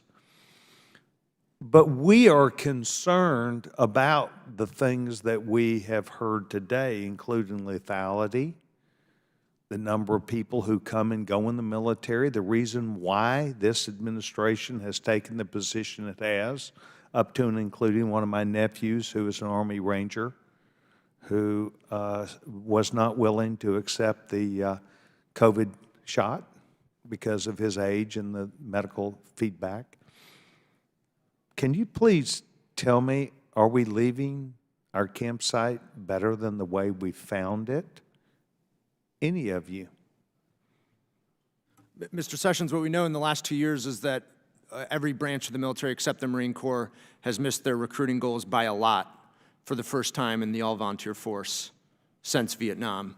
There's more and more evidence that it's due to the in-seep of a political crisis, a politicization of the military, and the confidence that that gives every American to join a military that is dedicated to American interests and not partisan objectives. And I think that's an indication that things are, in fact, getting worse. And maybe we still are the best military in the world, but let's not wait until we're not to change things. Well, that's right. That's that leave your campsite better than you found it, sir. Commander? Congressman, General? I'm so proud to serve for 36 years in the Army. I wouldn't have stayed if it hadn't been that way. I have served with armies throughout the world, and it is not even close how much better equipped, better led, better manned, with better political leadership we are than any other army in the world. So I would tell you that over my career, that the Army is in better shape now than it's ever been, and it's because of the people that serve and the leaders that are there. Yes, sir, but that's not the question. The question is, are we leaving our campsite better for the future? If we're not meeting our goals of retention, of having people stay in, if we're having to pay extravagant amounts of money for people to talk them into staying, the question was not about your service. The question is your knowledge of the service. Are we leaving our campsite better than what we found? And Congressman, I would say that in 2022, the Army recruited 45,000. In 2023, it was 55,000. We still have people in the pipeline coming in. So the Task Force of Army Recruiting did a great job of fixing many of those problems, and it looks like it's on the upswing rather than the downswing. Okay, thank you. I did ask for your professional expertise, and you gave me a solid answer. Commander? Thank you, Congressman. I recently read that pilot bonuses in our Air Force are up to $600,000. Me too. And that's more than double what it was when I was flying F-15s 10 years ago. And a question I have is, and I talked to pilots about this, is why is it that they would choose, despite such an increase in the incentive bonus, to leave, go fly with the airlines, separate, either go into retirement or separate early without their retirement? And I've heard responses like, well, we heard the Air Force spokesperson say we'd like to reduce the number of white pilots from 85% to 67.5%. So my question is that not a quota? It would be. Thank you very much, gentlemen. Mr. Chairman, I'd like to add to the record here. Air Force goes on diversity, equity, inclusion, hiring spree. Top pays up to $183,500. I'd like to enter that into the record. I appreciate all three of you for your service. May God be with you, and thank you for keeping us one nation under God. I yield back my time, Mr. Chairman. Thank you. Ms. Mace? Thank you, Mr. Chairman, and thank you to our witnesses this morning for your service to our country and for being here and spending some time with us today. Every time a colleague of mine on the other side of the aisle doesn't want to have an ideological discussion or discussion of real policy that makes real differences in the lives of the men and women in our country, whether they're serving our nation or otherwise, they just invoke the word Trump. It's just Trump, Trump, Trump. That's all they can talk about. And quite frankly, I find it tiring and nauseating because we have a real opportunity here to make a difference in the lives of every American, and especially for those that are literally putting their lives on the line to serve our country. And, you know, I'm one of the only Republicans up here on the Hill who has talked about Roe v. Wade, who has talked about finding common ground, who has talked about moderating on abortion and finding out where both sides can find agreement. And there's so much where we can find agreement on, but I have yet to find one Democrat who's willing to work with me on the issue of abortion and finding common ground. And the minute you ask them what their limits are on abortion, they won't answer the question. They flee the room, they get the heck out of the way because they don't want to answer the question, because the left often has absolutely no limits on abortion. That's a travesty here today, too, and shouldn't really be the point of the conversation, because unfortunately, the policies of this administration, you know, the results speak for themselves. Recruiting is down, retention is down, morale is down, while demonizing the military and our veterans is up. And I remember when I was graduating from the Citadel a long time ago, 25 years ago, my own father's concerns about the military. We didn't have the word woke back then, but he saw what was changing. He spent 28 years in the United States Army. He is the most decorated living graduate the Citadel has ever seen in its history. And I remember the conversations we would have and how much the military had changed. And in 25 years, it's way off base now with some of the policies we're seeing, particularly with this administration. And so, you know, the United States military has long been held to the American public as the most respected and trusted institutions of our country, and rightfully so. It's revered. The standing exists because they've remained above the fray of partisan politics, but politics has now gotten into our military, and we've seen the demonization of our active duty military and our veterans. And so I find this conversation deeply disappointing because, as was mentioned earlier, I believe by Mr. Lohmeyer, about lethality and why qualifications actually matter, because when you're in the trenches, when you're in war, it doesn't matter what you look like. So my first question is going to go to Mr. Lohmeyer. Talking about lethality, you've been in the trenches, you've been in war, you've been in combat theater. Does the color of your skin matter when you're in the trenches, when you're in combat? The answer is no, it doesn't matter, and we've sometimes joked in veteran circles that the last thing that our active duty troops currently wearing the uniform say when they're getting deployed downrange to the desert or to Eastern Europe is, geez, I wish I had another diversity, equity, and inclusion training before hitting the road. Does gender matter when you're in war, when you're in combat, when you're in battle? No, I'd say no again, but it also depends on strength and depends on your profession, and I have no problem saying that. That's why we have standards in place. Does sexual orientation matter if you're I'd wearing a say uniform? no, it does not incidentally matter, but if it becomes a matter of activist political orientation, then it could influence the military workplace. I don't think anyone believes having people from diverse backgrounds in the military is a bad thing. I haven't heard any of that today. I think everybody in the country would welcome diversity no matter what industry they're in. Can you explain specifically how what we're seeing in terms of DEI programs today that goes far beyond that? Mr. Lohmeyer.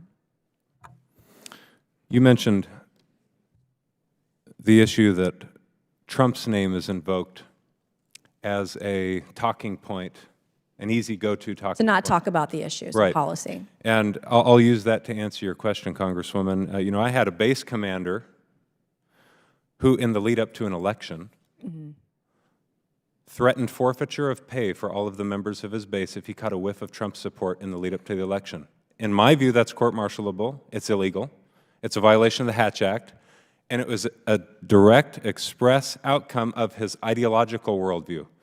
He was a friendly guy. He was loved and respected by a lot of people, but he created a climate of fear, and his top issues were, and by the way, Heritage Foundation and Congressman Waltz just recently did a report of the National Independent Panel of Military Service and Readiness, and I've got feedback right here from people in the uniform. Active military members' trust in the military is declining for the overt politicization of the military workplace, transgender policies, withdrawal from Afghanistan debacle, reduction in physical fitness standards to even the playing field for diversity's sake.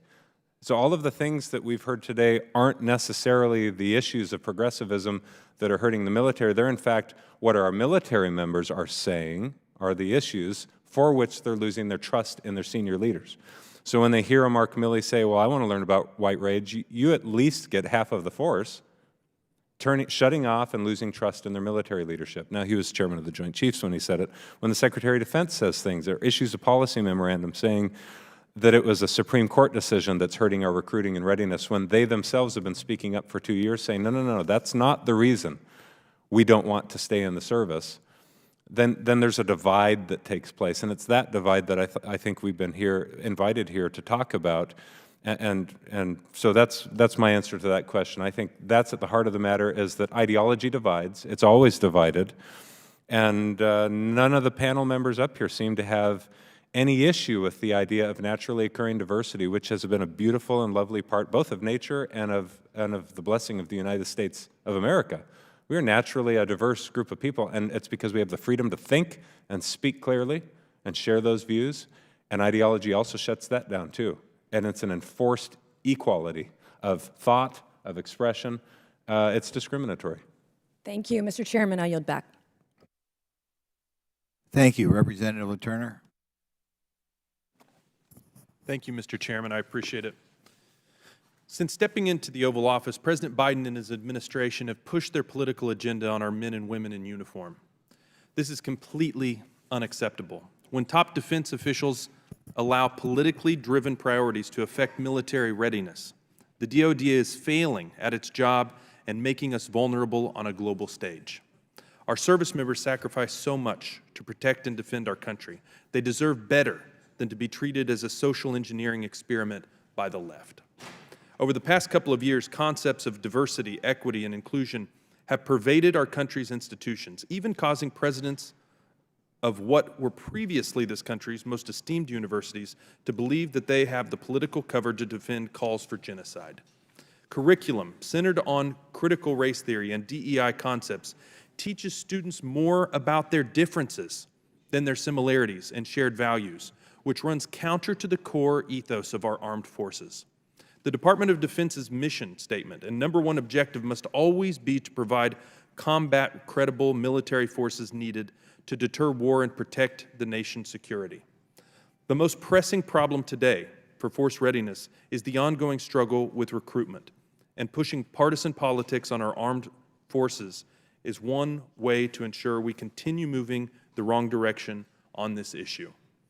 We must ensure that our military leadership is more focused on the threat from our greatest adversaries than enforcing a politically correct, divisive ideology that is counterproductive to maintaining a cohesive military unit. I look forward to working with my colleagues on this committee to hold the administration accountable, particularly on issues that jeopardize our national security. Mr. Tebow, in 2021, a professor of political science at the U.S. Air Force Academy published an op-ed in the Washington Post defending the teaching of critical race theory and arguing that it is productive for members of the military to understand a fuller, let's quote, understand a fuller version of American history. Why do you disagree with that sentiment, or what would you say in response to it? I don't know the specific case, Congressman, but my issue is when training in the military focuses on what someone believes or who they might be because of their assumed background based on the color of their skin, that engenders really complicated and divisive assumptions in a unit that needs to survive based on cohesion. And so if I receive a training that says, oh, you're a white man, and which means you have blind spots on race or sex, that means a soldier or an airman joins a unit with the presumption of distrust already built into their DNA. But I would say, you know, it should not be surprising that the Air Force Academy is teaching that when they decide their admissions classes based on race-based percentiles. It's not called a quota, but in effect, those are quotas that are as harmful as any training the Air Force promotes. Thank you. Mr. Lohmeyer, along with your testimony, you submitted dozens upon dozens of quotes from men and women who had retired from the military. Those quotes are critical of the current woke culture of the military, and many former military service members cite DEI efforts and wokeism in the military as part of their motivation to get out. Why do you believe that DEI policies have been a cause for reduced recruitment over the past couple of years? Yeah, the quotes that I submitted in Exhibit 1, for the record, there were approximately 1,000 unsolicited quotations of feedback from our service members that are in that document. And the professor at the Air Force Academy that you're referring to is Lynn Chandler Garcia, who essentially bragged about teaching critical race theory. And this is my area of expertise. And the reason it's so divisive is because it was literally, this is not just figure of speech, literally created by Marxist ideologues with the specific purpose of dividing people into groups for the purpose of fomenting cultural revolution, period. Period, full stop. I'll back that up 100% all day. I studied it for years. I studied at DoD strategy schools. I studied Marxist cultural revolutions around the world, and it looks and smells the same everywhere you go. And so it wasn't surprising to me to see the same base commander who was threatening forfeiture of pay if he caught a whiff of Trump support, that he said, no one will stand in the way of the Black Lives Matter movement at my base. What's interesting and sad about it is that it was okay to show a support ideologically for the movement, but not to criticize the same movement without being accused of political partisanship. And this is how this goes. It's politically partisan if you disagree with the party line. It is not politically partisan if you toe the party line. That's why it's divisive. Thank you for your answer, and I want to thank all three of you for being here and for your service. I yield back, Mr. Chairman. Mr. Fallon. Thank you, Mr. Chairman, and thank you for all the witnesses for taking your time. A veteran myself, and I apologize, Air Force, for 4 years. I found it interesting because when you live something directly, that was 30 years ago. And dare I say now that we're in 2024, Mr. Chairman, almost 35 years ago. And one of the first things they did when we in process, as I was a young second lieutenant, 22 years old, was they told us about how the military works, and there's zero tolerance for isms. There will not be sexism in the military. There will not be racism in the military. Now, of course, when you have an organization of, at the time, almost 2 million, you're going to have your outliers. But it was the extreme exception and absolutely not the rule. And they told us that if you participate in any of these things, you will be separated from the military because you are not someone that can function in a cohesive unit, in the branch of the service. And I absolutely loved that because contrary to so many people that foment division in this chamber, that's how my parents raised us. That's the majesty of living in the 20th and now 21st century in America. It is racism is a diminishing phenomena every day. Does it exist? Of course, but it's diminishing every day. So I found it interesting when I got this job in January 21 that there was a focus in the new administration on white extremism, political extremism, particularly white supremacy, that kind of movement in the military. So I have Mr. Is it Sigilly? Yes, sir, you're great. Okay, Thank you. great name and challenging one. So It's thank challenging you. for everyone. It's a little scary. Do you believe that white extremism is an issue and a problem, let's say a pervasive problem in the military today? It's been several years since I've been out. I really don't know, Congressman. Okay. Well, this administration clearly did because they had a stand down where the entire military, obviously in stages, stood down to get, I think it was 4 hours of training on the dangers of white extremism. And I found that interesting because then I like to live with data in the real world. So I asked the different branches of the service, the commanding officers, the 4-star generals, how many people in that last fiscal year were separated due to white extremist activity. And in the United States Army, with at the time 1.1 million active reserve and National Guardsmen, 1.1 million, that number was 9. 9. So not quite 1 in a million, but damn near close. In the United States Marine Corps, reservists and active duty, I think it was 222,000 at the time. That number was 4. 4 out of almost 250,000. And the Navy and Air Force were begrudgingly finally came forward and said, yes, our numbers would be commensurate with those numbers, so single digits. And then when you factor in the man hours lost when you stand down for 4 hours and talk about an issue that's not a pervasive issue, you're talking hundreds of millions of dollars to satisfy a political objective with the United States military. And then, we talk about diversity is our strength and this and that. I think merit's our strength. And I think, obviously an unabashed conservative, that success, talent, ability, skill comes in all shapes, sizes, and shades. That's what I have seen in my experience. Their geniuses and their pigmentation is completely immaterial to what's on their mind and their education and their drive and their talent and ability. So merit should be first, because I think that we would agree, we have a great panel here. Colonel Lohmeyer, would you agree that the Chinese military is a grave threat to not only this country, but really freedom and liberty in the world? Yes, I agree with that, both as a foreign adversary and also as an information facilitator domestically here in this country. And Mr. Thibodeau? Yes, sir. Mr. Sigilly? Yes. Okay. So we're all in agreement. I think most members of Congress would agree. There's 435 in this chamber. Probably get to 433. There's always a couple outliers, as we know. But what I find interesting about that is the Chinese military diverse ethnically? No. Because diversity has nothing to do with military strength. It's about merit. And I think that in this country, we are the most diverse major country in the world, and I think that's wonderful and beautiful. And but we need to focus more on merit and the best, because we hear this so much here, these standards of, well, we need diversity, equity, inclusion, and things of that nature, which again, merit, that will all sort itself out. Because if anybody in this room needed life-saving brain surgery tomorrow, you know what your criteria would be? The best. You wouldn't give a rat's ass what nationality this person was, what ethnicity, what gender, what religion, what God they worship, none of it.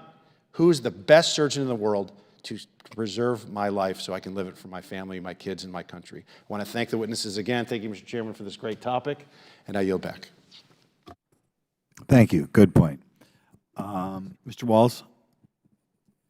Thank you, Mr. Chairman. General Siegel? Whatever you want, Congressman. I'm good. Thank you. Siegel? Sigilly. All right, start with you. I think you would well know that I was just reviewing Joint Pub 3.0, Joint Operations, a foundation of joint operations in the military, and nowhere in there does it call for diversity of command. It does call for unity of command, and it talks a lot about unit morale and the need for unity within our military units. You testified earlier that you haven't seen Marxism, critical race theory. You don't know where it is in the military or where it is at West Point. Is that accurate characterization? I had not heard of it when I was at West Point, teaching there for 2 decades. I had not heard of it until it became a national issue. When did you leave West Point? I stopped teaching there in 2019. Okay. So you're unaware then that Critical Race Theory 101 is part of the West Point curriculum? Critical, According to, and I'd like to enter into the record, I'm not a quite letter. sure what, that you're saying that there's a department of critical race theory? No, there is it's part of the syllabus, excuse me, The part of the syllabus for what, Congressman? for one of the classes at West Point. Well, no, I think that that's absolutely true, that for one class, for one elective, it certainly could be. Do you agree with the lecture, Understanding Your Whiteness and White Rage, taught by Dr. Carol Anderson of Emory University, that should be taught at West Point? I'm not familiar with that lecture.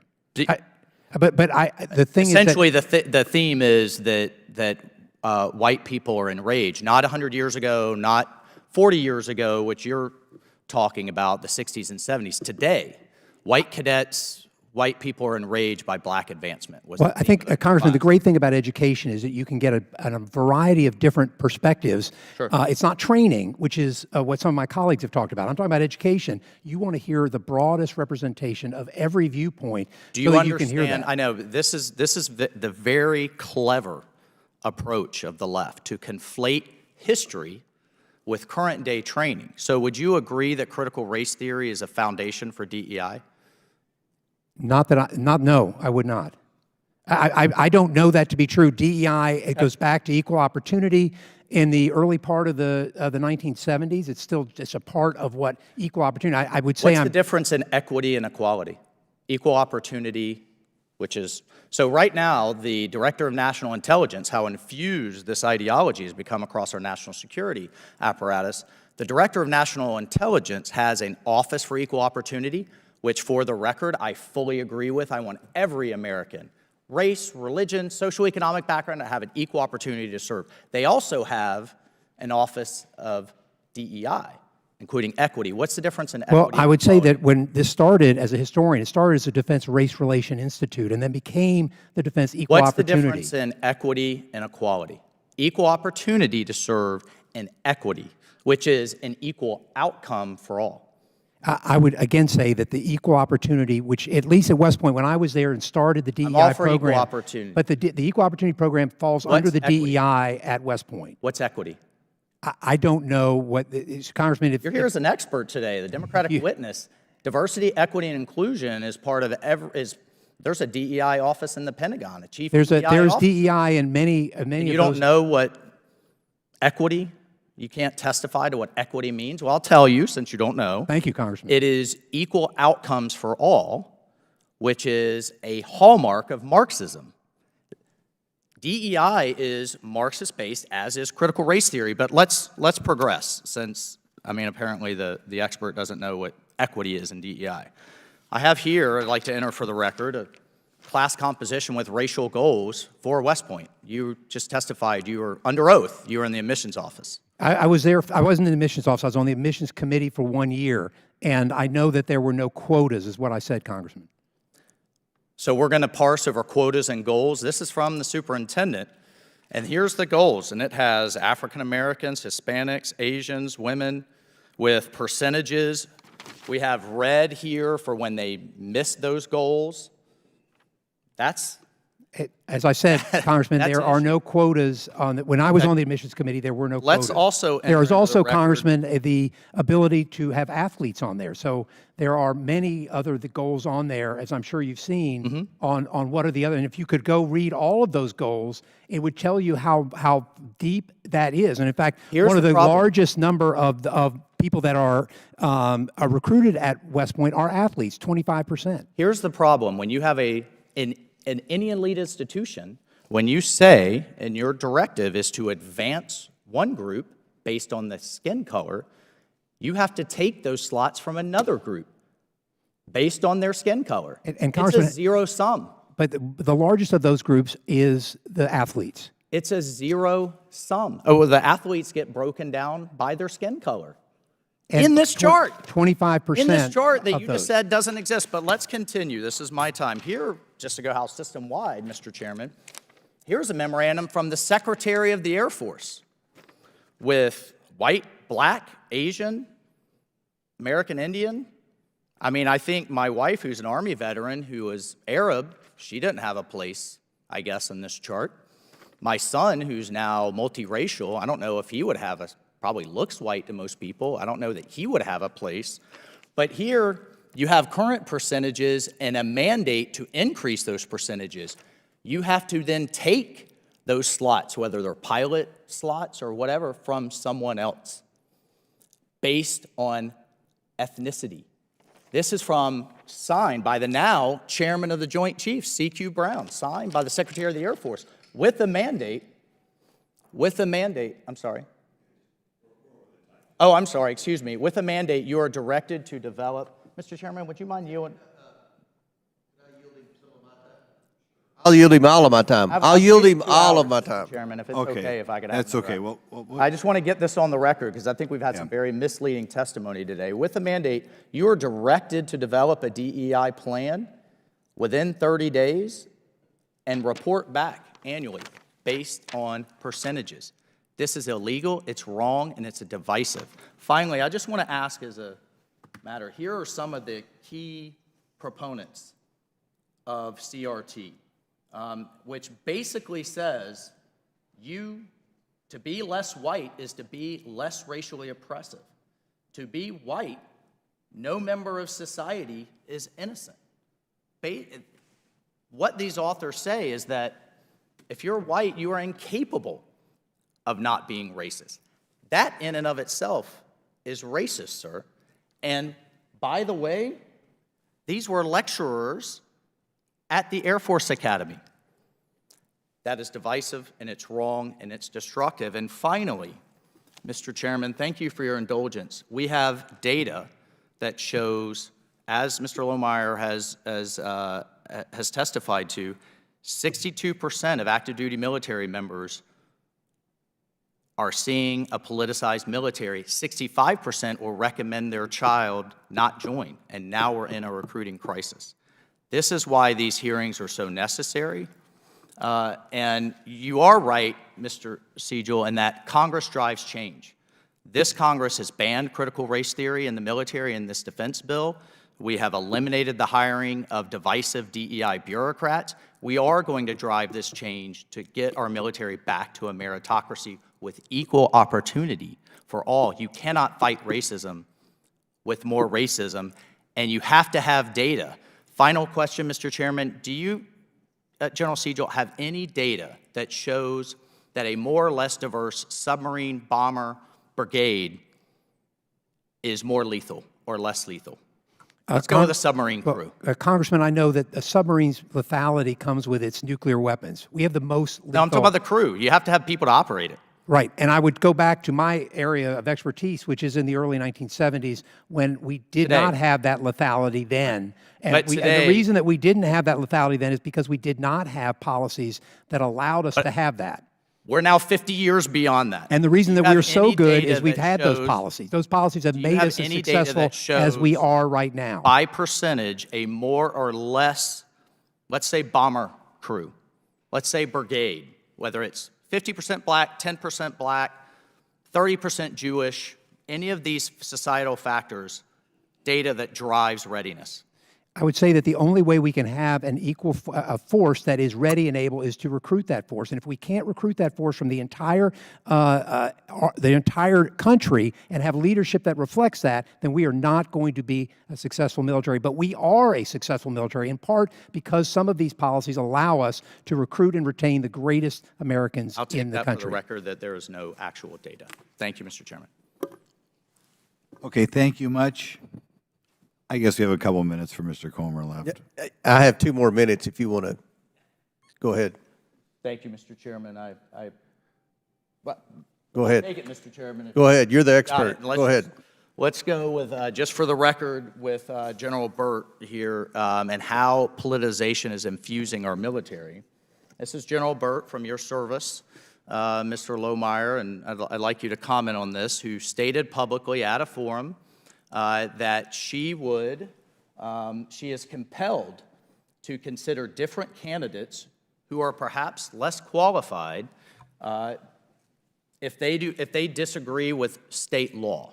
Can you talk about the implications of civilian oversight of the military if we have a 3-star general, active duty, in front of a large crowd, live streamed, talking about sending less qualified people to certain states because of their state laws? And should the military now be able to opine?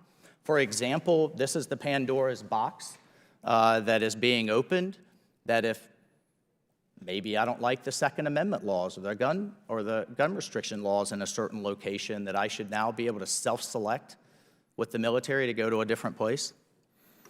Thank you, Congressman. One of the points that General Sigilly made earlier was that he was unaware of the many hundreds of senior military leaders ever saying anything aught of Senator Tuberville's hold on confirmations. And I suppose, generally speaking, that's fair enough, but during that same time period is when General Deanna Burt made the comments you're referring to, and it was overtly political. And I'll tell you from my own experience while in the Space Force is that the entire time I was there, this is one of the respected leaders in the Space Force to whom people looked, trusted as a warfighter because she was talented as a warfighter, but the moment you make a statement like that, you lose trust, confidence of the vast majority of people under your command.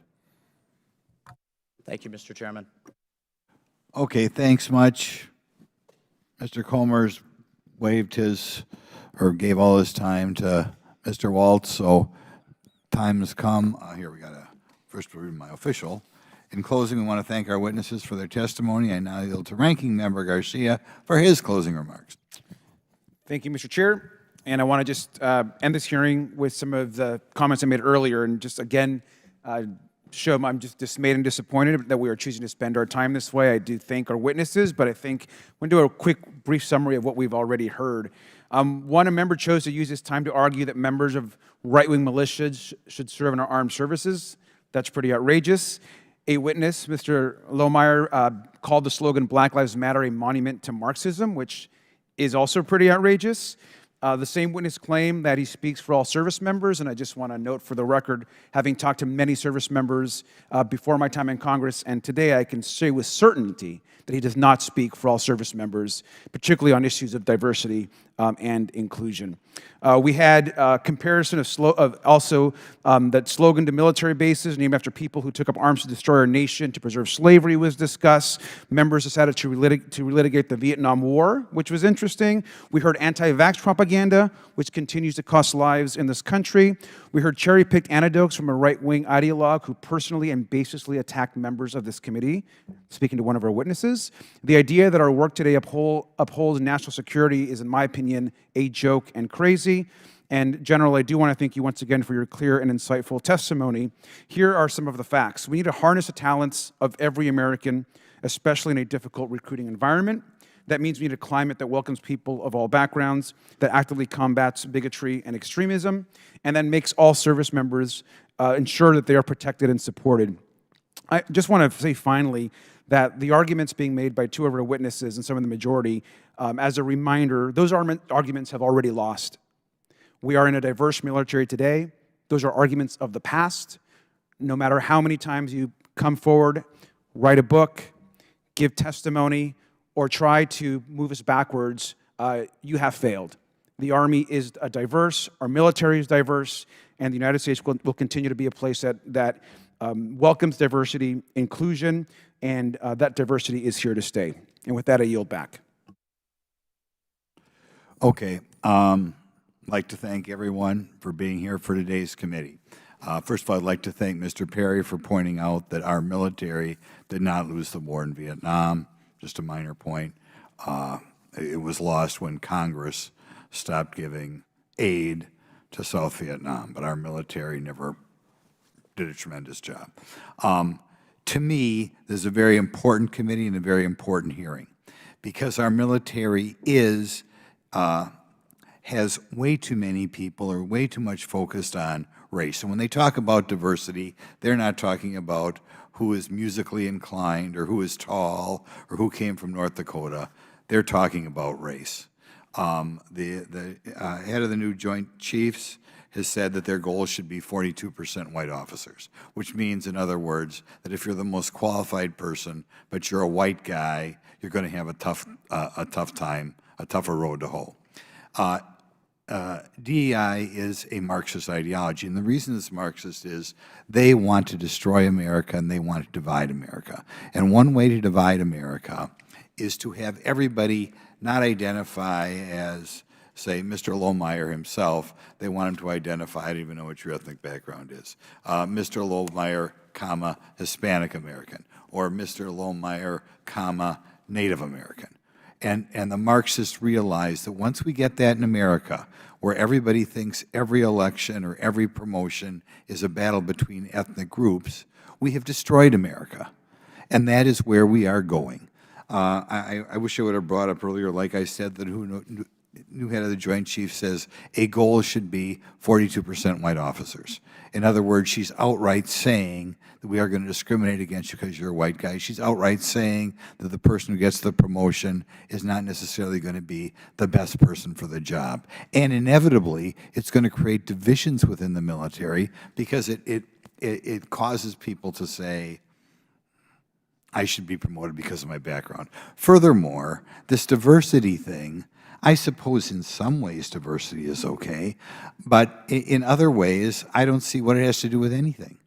Okay, if we have two people applying for the Air Force Academy who both grew up in Fond du Lac, Wisconsin, lived on the same block, both played on the football team, both played saxophone in the school band, but one of them has a Hispanic grandfather, well, all of a sudden, in order to increase diversity, that's the guy who's got to be promoted first, with the idea that they have diverse backgrounds that would bring something different to the military because one guy happened to have a grandfather who was born in Mexico 100 years ago is preposterous.